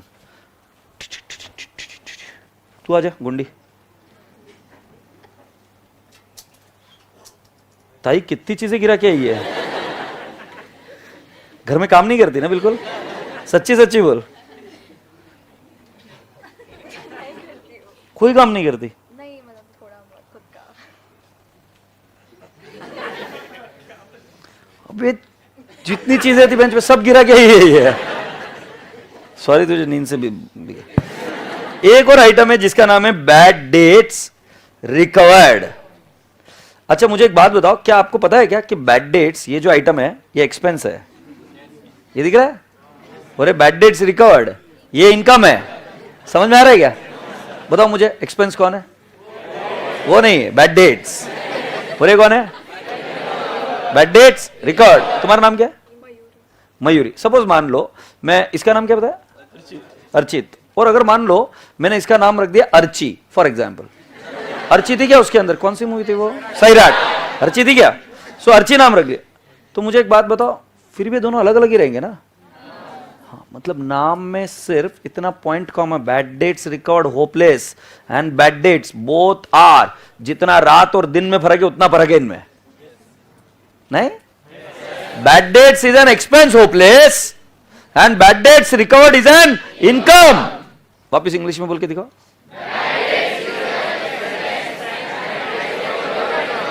हाँ, ये छोरी बोल। अरे बैलोबा, bad debts is what? Expense and bad debts record is what? Income. Bad debts has got debit balance and bad debts record has got credit balance. ठीक है, अब तुम्हें यहां पर ऐसे कौन लगता है कि एकदम झंडूबाम अकाउंटेंट रहेगा? इनमें से कौन रहेगा?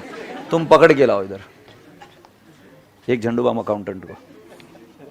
ऐसे थे ना बस। कैसे बोल सकते फिर? रैंडमली बोलेंगे। हाँ, तो फिर रैंडमली बोल।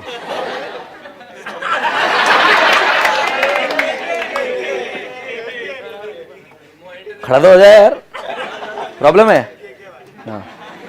सो I am asking you, this guy, what's your name brother? KK अपना। अच्छा, केके को दो। केके, मुझे बैड डेट्स की एंट्री बताओ।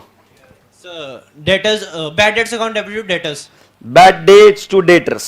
Very good sir. अरे अबे ऐसा कैसा श्राप दिया है? बंद हो गए।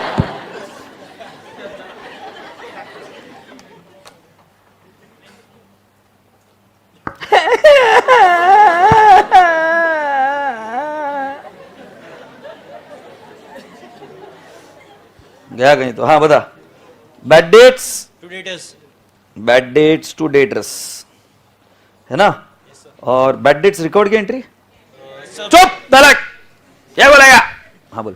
Cash account debit to bad debts recovered. क्या बात है, I love you sir. Cash oblique bank to bad debts recovered. ठीक है, you are different, you are different right? Your income, your expense right? या he is expense, she is income. अब मैं क्या कर रहा है, एक अकाउंटेंट, ये तो होशियार वाला निकला साला, बट एक छपरी अकाउंटेंट मेरे जैसा, एकदम थर्ड क्लास वाहियात, वो क्या करता मालूम? बैड डेट्स लिखता। अभी मान लो बैड डेट्स 10,000 थे और इनकम थी 2,000। हैप्पी? मैं क्या करता मालूम तुमको? इधर लिखता बैड डेट्स 8,000। तुमको समझा मैं क्या बोला? क्या किया मैं? सेट ऑफ कर दिया। सेट ऑफ होता कैसा सेट ऑफ होता है? यह अलग आइटम है। Bad debts record is an income, bad debts is an expense. Examiner बार बार तुम्हारे साथ ये कार्यक्रम करेगा और वो बोलेगा कि बैड डेट्स नेट ऑफ करके लिखा है मैंने इधर। क्या करके लिखा है? Net of. और वो लिखेगा ऐसे नीचे लाइन में कि bad debts recovered right ₹2,000 is adjusted against bad dates और वो ये सब बातें नहीं लिखेगा इधर जो मैंने तुमको लिख कर दी, वो कुछ भी नहीं लिखेगा, वो डायरेक्टली बोलेगा बैड डेट्स 8000 और फिर नीचे ऐसी लाइन लिखेगा bad debts record 2000 is adjusted against bad debts. तुमको इतना तो समझ में आ रहा होगा कि बैड डेट्स रिकवर्ड इसके अंदर एडजस्ट हो गया है। बैड डेट्स रिकवर्ड इनकम है, बैड डेट्स एक्सपेंस है, दोनों को जुदा करेंगे तो बैड डेट्स दिखेगा 10,000 और बैड डेट्स रिकवर्ड दिखेगा 2000। क्या ये बात समझ में आई? Take a place, right? Thank you so much. So I would like to repeat it again in this class. Bad dates and bad dates record is one and the same or different? Different. So bad dates is what? Expense. Bad dates recovered is what? Income. So bad dates राजा बेटा जी इसको कौन सा balance रहेगा? Debit. But अगर ये बोल रहे कि कोई इनकम उसमें एडजस्ट होके आई है, सो एक्चुअली बैड डेट्स कितना था? 10,000। किसको नहीं समझा है? मुझे आगे मत जाने दो, मैं नहीं जा रहा आगे। इसको तो नहीं समझा, मुझे मालूम है। हाँ मेरे को मालूम है, थोड़ा देख के पता है। किसको नहीं समझा हाथ ऊपर कर लो, क्योंकि 2-4 बार एक्सप्लेन करना पड़ेगा। अच्छा तुमको क्या क्या समझा मैं अभी आपको बताता हूं, है ना। मैंने बोला बैड डेट्स अलग है, बैड डेट्स रिकॉर्ड अलग है, समझे? दोनों अलग अलग आइटम थे। मैंने आपको बताया बैड डेट्स रिकॉर्ड इनकम होती है और बैड डेट्स एक्सपेंस होता है। अब होता क्या है कि कोई छपरी अकाउंटेंट होता है जैसे मेरे जैसा, वो क्या करता है, उसको बैड डेट्स कॉमन दिखते हैं, कॉमन घड़ी एक साथ ले लेते हैं। तो मैं बैड डेट्स रिकवर्ड के क्रेडिट बैलेंस को बैड डेट्स अकाउंट में घुसेड़ देता हूं। फिर तुमको सोचना पड़ेगा फिर क्या होगा। बैड डेट जो 10,000 के थे वो कितने के हो जाएंगे? तो फिर बैड डेट्स 8,000 का ट्रायल बैलेंस में आ जाएगा। वहां से वो कूद के आ जाएगा P&L में, और P&L अकाउंट में बैड डेट्स दिख जाएगा कितना? 8,000। फिर संतोष जैसा होशियार आदमी जाके ऑडिट करता है, और ऑडिट करता है तब बोलता है कि आनंद भांगड़ी जैसे छपरी आदमी ने bad debts recovered bad debts में एडजस्ट कर दिए। समझे कि नहीं?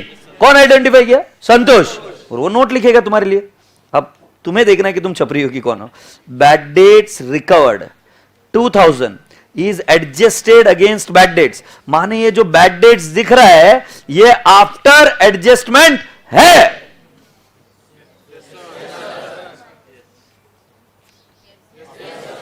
समझ गए? अच्छा अगर तुमको ये लाइन नहीं समझी तो मैं भी पूछता हूं तुमको, ये लाइन समझ। तुम्हारे पास ट्राउजर नहीं है, तुम्हारे पास ट्राउजर इल्ले नहीं है, तुमने तुम्हारे भैया की ट्राउजर पहनी आफ्टर एडजस्टिंग, ठीक है? तुमने तुम्हारे भैया की ट्राउजर पहनी, you wore your brother's trouser after adjusting the waist. I am still asking you, trouser किसकी है? पहना तो तुमने है, तो तुमने एडजस्ट कर कर पहना है। फिर भैया वापस उस एडजस्टमेंट को निकालेगा और बोलेगा मैं पहनूंगा। वैसे ही जो बैड डेट्स दिख रहा है ये 8,000 है, बट ये प्योर बैड डेट्स नहीं है, इसके अंदर एक एडजस्टमेंट घुसी के बैठी है। वो कौन सी है? Bad debts record. So bad debts इधर जितना दिख रहा है, अभी भैया की कमर है 32, तुम्हारी कमर है 24 मजाक कर रहा हूं। भैया की कमर कितनी है? 32 और तुम्हारी कमर होगी मान लो 28, तो तुमने 4 इंच को कम कर दिया। अब भैया को पहनना है तो क्या करना पड़ेगा? कमर को खोलना पड़ेगा, बराबर है, बराबर करना पड़ेगा। सेम बोल रहे हैं, ये हार्डवेयर एडजस्टमेंट के बाद है, अभी हो नहीं। और वो कौन सा एडजस्टमेंट चला गया? इसमें बैड डेट्स रिकॉर्ड, और इसको क्रेडिट बैलेंस होता है, ये इनकम होती है, वो डेबिट में जाके बैठेला है, तो उसको पहले हम बैड डेट्स का करेक्ट फिगर निकालेंगे। से यस। तो फिर दोबारा पूछता हूं मैं, इसमें बैड डेट्स कितने हैं और बैड डेट्स रिकवर्ड? तुम्हें पता है बैड डेट्स जाएगा सेल्स रेशो में, बैड डेट्स जाएगा सेल्स रेशो में। Raise your hand and tell me what is bad debts recovered. Raise your hand and tell me, क्योंकि मैंने अभी तक सिखाया नहीं। What is bad debts recovered? Yes sir ji, आप बताइए जोर से।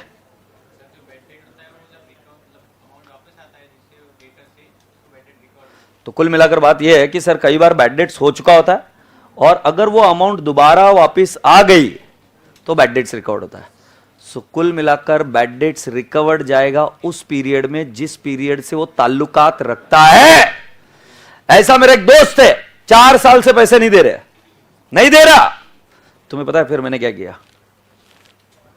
बहुत होशियार आदमी है मैंने अपने बिजनेस को बेच दिया गुंडे को। किसको बेच दिया? गुंडे को। और गुंडे को बोला मेरा दोस्त पैसा नहीं दे रहा है, राइट? मैंने उसको बैड डेट्स भी ट्रीट कर लिया था 4 साल पहले को। गुंडे ने आज एक्वायर किया मेरे बिजनेस को, राइट? वो 4 साल से पैसा नहीं दे रहा, मैंने बैड डेट्स बता दिया पिछले साल ही, तो बैड डेट्स कौन से साल का आइटम है? 4 साल पहले का। बैड डेट्स जो मैंने किया वो कौन से साल का है? 4 साल पहले का।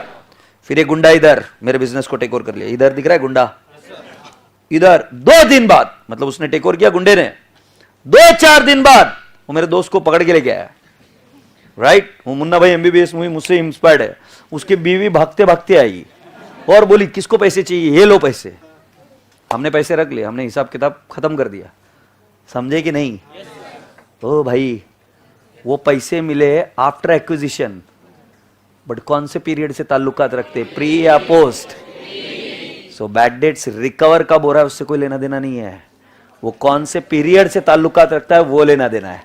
फिर एक बार समझेंगे, मेरे दोस्त से पैसे कितने सालों से नहीं आए, तो ये अगर नंबर लाइन बना दूं, सो ये नंबर लाइन में 4 साल पहले से उससे पैसे आने थे, नहीं आ रहे, राइट? फिर ये साल इधर खत्म हो गया, मैंने इधर बैड डेट्स बता दिया, मैं थक हार कर मैं थक चुका था सर, मैंने बैड डेट्स दिखा दिया, ग्रेड। फिर क्या हुआ मालूम? इधर उसने मेरा बिजनेस एक्वायर किया, से यस, मैं उसको बोला उससे पैसा नहीं आ रहा है, उसको उठा के ले गया, इधर उठा के ले गया, उसकी बाइक को आई पैसे लेकर, अपन ने पैसे रख लिए। मैं पूछ रहा हूं ये bad debts recovered post period में मिला तो पोस्ट का हुआ क्या? नहीं, जिस पीरियड से ताल्लुकात रखता है उस पीरियड का, और वो पीरियड कौन सा है? Pre incorporation period. से यस और no? So write down a note, a special adjustment. अभी भले ही क्लास धीरे लग रही होगी, थोड़ा धीरे धीरे चलने दो, रिपीटेशन लगता है।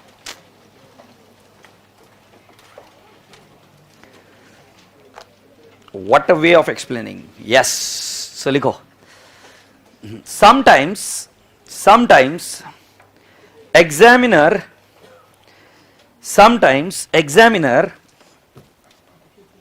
is going to give you,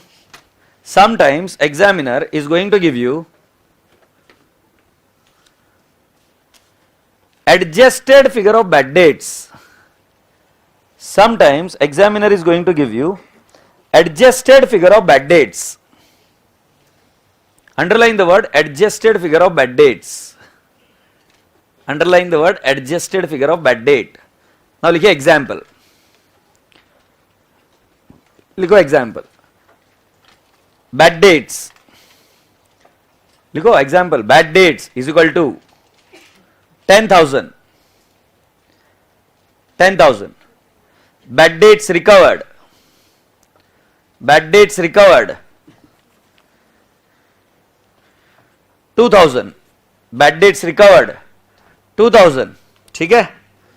Now आगे लिखिए, examiner will give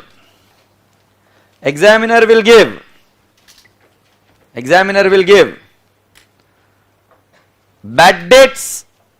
Examiner will give bad dates is equal to 8,000 only. Examiner will give bad dates is equal to 8,000 only. 8,000 फक्त. ओके, एग्जामिनर ने कितना दे दिया बैड डेट्स? 8,000 ओनली. आगे लिख दिए 8,000 only. आगे लिखिए, इन दिस केस एग्जामिनर कितना देगा? सिर्फ 8,000 देगा. In this case there are 2 items. In this case, there are how many items? 2 items. First one, bad dates. लिखिए 10,000 bad dates. लिखिए 10,000 और लिखिए सेल्स रेशो. Bad dates 10,000. लिखिए sales ratio.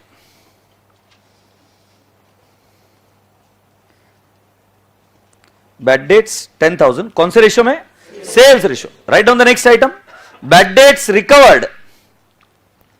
Write down the next item. Bad dates recovered.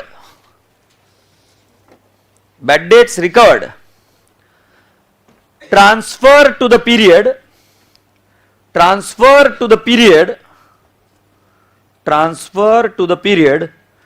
to which it belongs. Transfer to the period to which it belongs. Transfer to the period to which it belongs. Happy? So आप सभी लोगों को bad debts और bad debts record किया, सभी लोगों को समझ में आया? बुद्धि में सत्ता में गया क्या? तुम्हारी बुद्धि तुम्हारी सत्ता है, मालूम है ना तुम्हें? तो बुद्धि में सत्ता में गया तो समझ में आएगा ना, यही तुम्हारी सत्ता है इधर. Alright. Let's write down the last heading और फिर हम उसके बाद में आज वाइंड अप कर देंगे. सर सॉरी ना, आज थक गए हो ना, बड़ा आज पढ़ाना पड़ेगा थोड़ा सा और, क्योंकि ऐसे हर रोज जल्दी छोड़ूंगा ना फिर तुमको आदत हो जाएगी, और हर रोज ज़्यादा टाइम पास करूंगा ना तो तुमको लगेगा कि टाइम पास कराने को आता है बाबा. फिर तुम हर रोज सोचोगे सर आज मुजरा करो ना. ऐसी ऐसी फिर डिमांडें आएगी तुम्हारी, इसलिए मैं नहीं कर रहा हूँ वो. ठीक है, कहाँ दुख रहा है, क्या दुख रहा है और कहाँ दुख रहा है? दुख रहा है ना, क्या किया कल? चलो लिखते हैं. तुम गुरुकुल में रहते हो?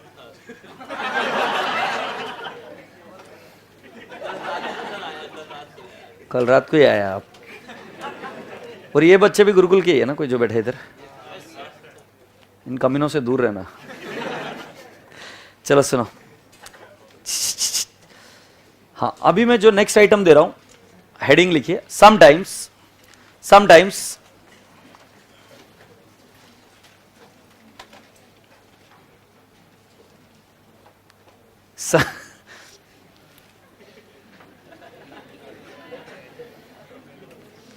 कुछ भी लिखती है पब्लिक. समटाइम्स मैं नहीं देख रहा अभी. Sometimes examiner oblique problem will give the way of apportionment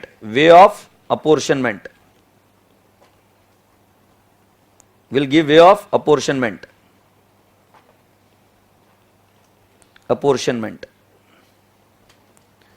will give way of what? Apportionment. So for example, मैंने अभी रेंट लिखा तो आप क्या बोलोगे? तुमने जो याद किया है वो कौन से बेसिस पे तुमने याद किया? तुमने मुझे क्या बोला? टाइम रेशियो ना. बिल्कुल सही. बट एग्जामिनर ऐसा बोल सकता है कि उसको टाइम रेशियो में मत डालो, 3:2 में डालो. तुम कुछ नहीं कर सकते, तुम्हें 3:2 में डालना पड़ेगा. एग्जामिनर बोलेगा सेल्स रेशियो में डालो, तो सेल्स रेशियो में डालना पड़ेगा. Always the problem is right. जो तुम्हें प्रॉब्लम कह रही है वो करना है, जो रट्टा मारा है वो नहीं करना है. रट्टा तो इसलिए मारा कि कुछ नहीं बोला है तो ये करना है. बट मेजॉरिटी केस में अगर एग्जामिनर बोले कि बैड डेट्स को इस रेशियो में डालो, हमें वही करना पड़ेगा. अगर एग्जामिनर हमें ये बोले कि भाई साहब इलेक्ट्रिसिटी को इस रेशियो में डालो, हमें वो रेशियो में डालना पड़ेगा. कई बार एग्जामिनर आपको यह भी बताएगा कि भाई साहब हमने कोई एक एडिशनल मैनेजर लगाया, एडिशनल रेंट पर जगह ली, तो जो जो चीजें एग्जामिनर बोल रहा है आपको वही करनी पड़ेगी. से यस और नो? सो आशा करता हूं कि आपको पता चला कि जो रेंट है याद किया टाइम रेशियो, बट प्रॉब्लम बोल रही है 2:3. So what are you going to select? 2:3. Time ratio क्या बाढ़ में? समझे क्या? मतलब अभी तक जो मैंने पढ़ा है, इतना रटा है, याद करा है, ठीक है, वो काम आएगा. बट एग्जामिनर को मजा आता है कि वो आपकी टेस्टिंग करेगा कि भाई साहब आपको जो लिखा है वो समझ में आ रहा है कि नहीं आ रहा है. If the examiner is saying that you go for the time ratio, you have to go for the time ratio. Say yes. Now we are there on the last part of the story. हो गया क्या यहां तक? ठीक है, सुन लेते हैं. आज अभी लास्ट प्रश्न पूछता हूं क्योंकि मेरे को नहीं घाई करने के लिए, और आज बुक भी नहीं है तुम्हारे पास, इसलिए भी थोड़ा सा मैंने लिया नहीं. सो मैं आपको एक प्रश्न पूछता हूं. हाँ बेटा. यार बेटा, ये जो आईपैड है ना, इसका रेजोल्यूशन अलग होता है और उसका रेजोल्यूशन अलग होता है. सुन, मेरे को प्रॉब्लम बताने की है क्योंकि तूने बोला ना, तो फिर तेरे को डिटेल में समझनी पड़ेगी प्रॉब्लम. तो इसका रेजोल्यूशन और इसका रेजोल्यूशन अलग होता है. तो ये जो साइज उधर फेंकता है वही साइज इधर आती है. अब इसके लिए अपने को बात करनी पड़ेगी टिम कुक से. टिम कुक कौन? तो शायद हो सकता. और दूसरी प्रॉब्लम क्या? मैं अगर दूसरे लैपटॉप लूं जो कि है मेरे पास, वो लैपटॉप का इमेज पूरा आ जाएगा, बट फिर वो लैपटॉप चलता नहीं है. हाँ, ये प्रॉब्लम. ये नालायक जलील किया ना मेरे को लगा इससे बड़ा करने का. सर करवाता हूँ, ये बड़ा करवा दो. ए भाई, ये मेरे को बड़ा चाहिए. और मेरे पास मत लेके आना प्रॉब्लम. मेरे पास प्रॉब्लम मत लेके आना कि ये नहीं हो रहा है. तू प्रोजेक्टर को चेंज कर, नहीं तो इसको चेंज कर, नहीं तो किसी भी चीज को, बट मेरे को चाहिए. हो जाएगा. अरे मेरे को क्या लगा कि तुम मेरे को इज्जत खा रहा है. अच्छा, तू उधर के कंपैरिजन में इधर, फिर तो नहीं चाहिए. हो जाएगा. हाँ, अभी अपन क्या बोल रहे? खाना कितने बच्चों ने नहीं खाया आज? क्यों?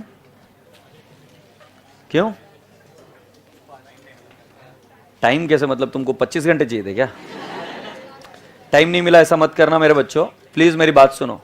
अगर सही में पढ़ना चाहते हो, सही में आगे जाना चाहते हो, तो 3 चीजें रेगुलरली करना. एक, सोना सही से, स्लीप वेल.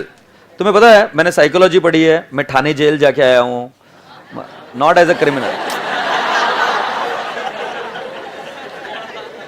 ये कैसे सोचते हैं मेरे बारे में, और तुम मेरे से पढ़ने आए हो। सो मैं आपको बता रहा हूँ, बहुत जगह जाके आया हूँ मैं। मैं ग्राफोलॉजिस्ट हूँ सर्टिफाइड। हमारी टीम जाया करती थी जेल वगैरह में उन क्रिमिनल्स के हैंडराइटिंग एनालाइज करने के लिए। ऐसा होता है, एक जेल में बहुत सारे अलग अलग एक्टिविटीज फंक्शंस वगैरह होते रहते हैं, तो उसमें we got a chance to analyse the handwriting of the criminals and all. मैं आपको बताऊं कि जेल में सबसे ज्यादा 3rd डिग्री टॉर्चर क्या होता है?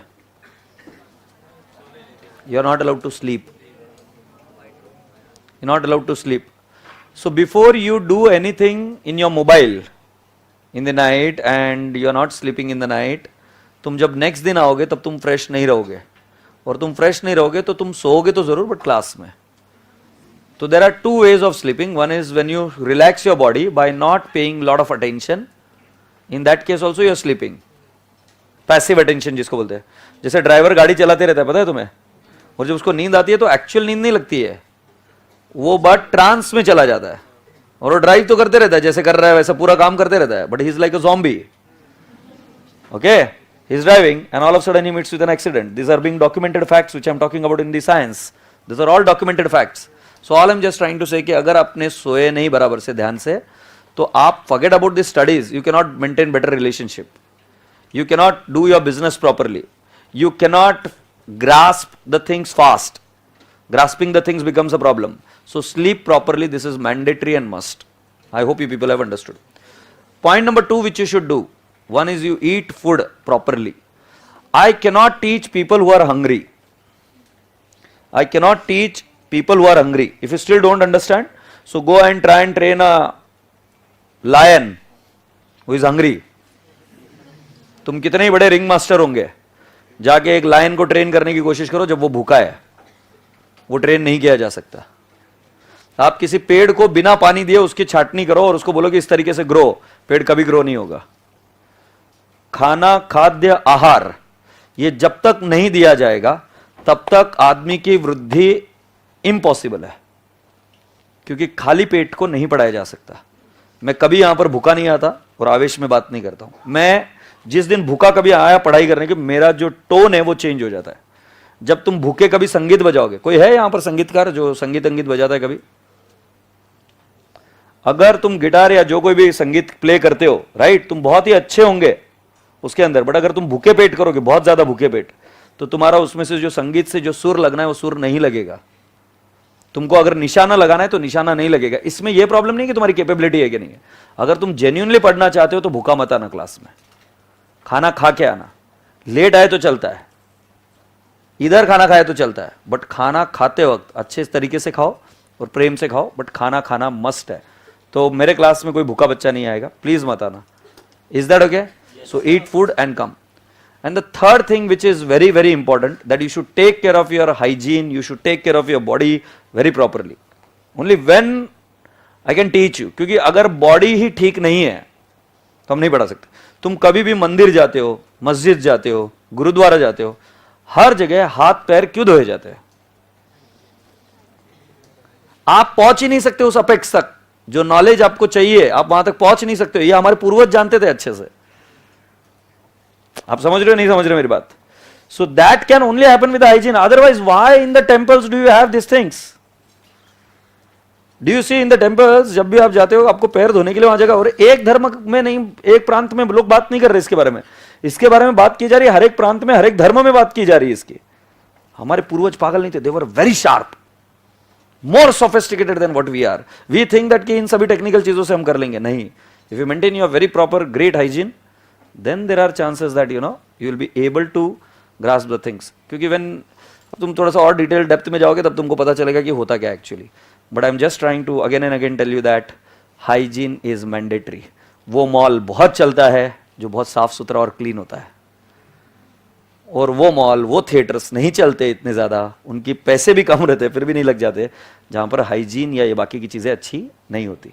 आशा करता हूं कि आप सभी लोगों को ये बात समझ में आई और आप सभी लोग इसके ऊपर अमल करेंगे। तो क्या क्या करोगे? खाना खाओगे, ज्यादा नहीं, जितना जरूरत है। सोएंगे पक्का, और तीसरी चीज मेंटेन हाइजीन। यस, प्यार से बाय बाय बोलो। जल्दी जोड़ रहा हूं आज भी। Bye bye, God bless you all, take care. Sir but खाना खाने के बाद नींद आती है, सो जाने का फिर। ये 2 मिनट मेरे को जान दो अभी, एक पहले मेरे को आज काम है थोड़ा अर्जेंट, मेरे को जान दो।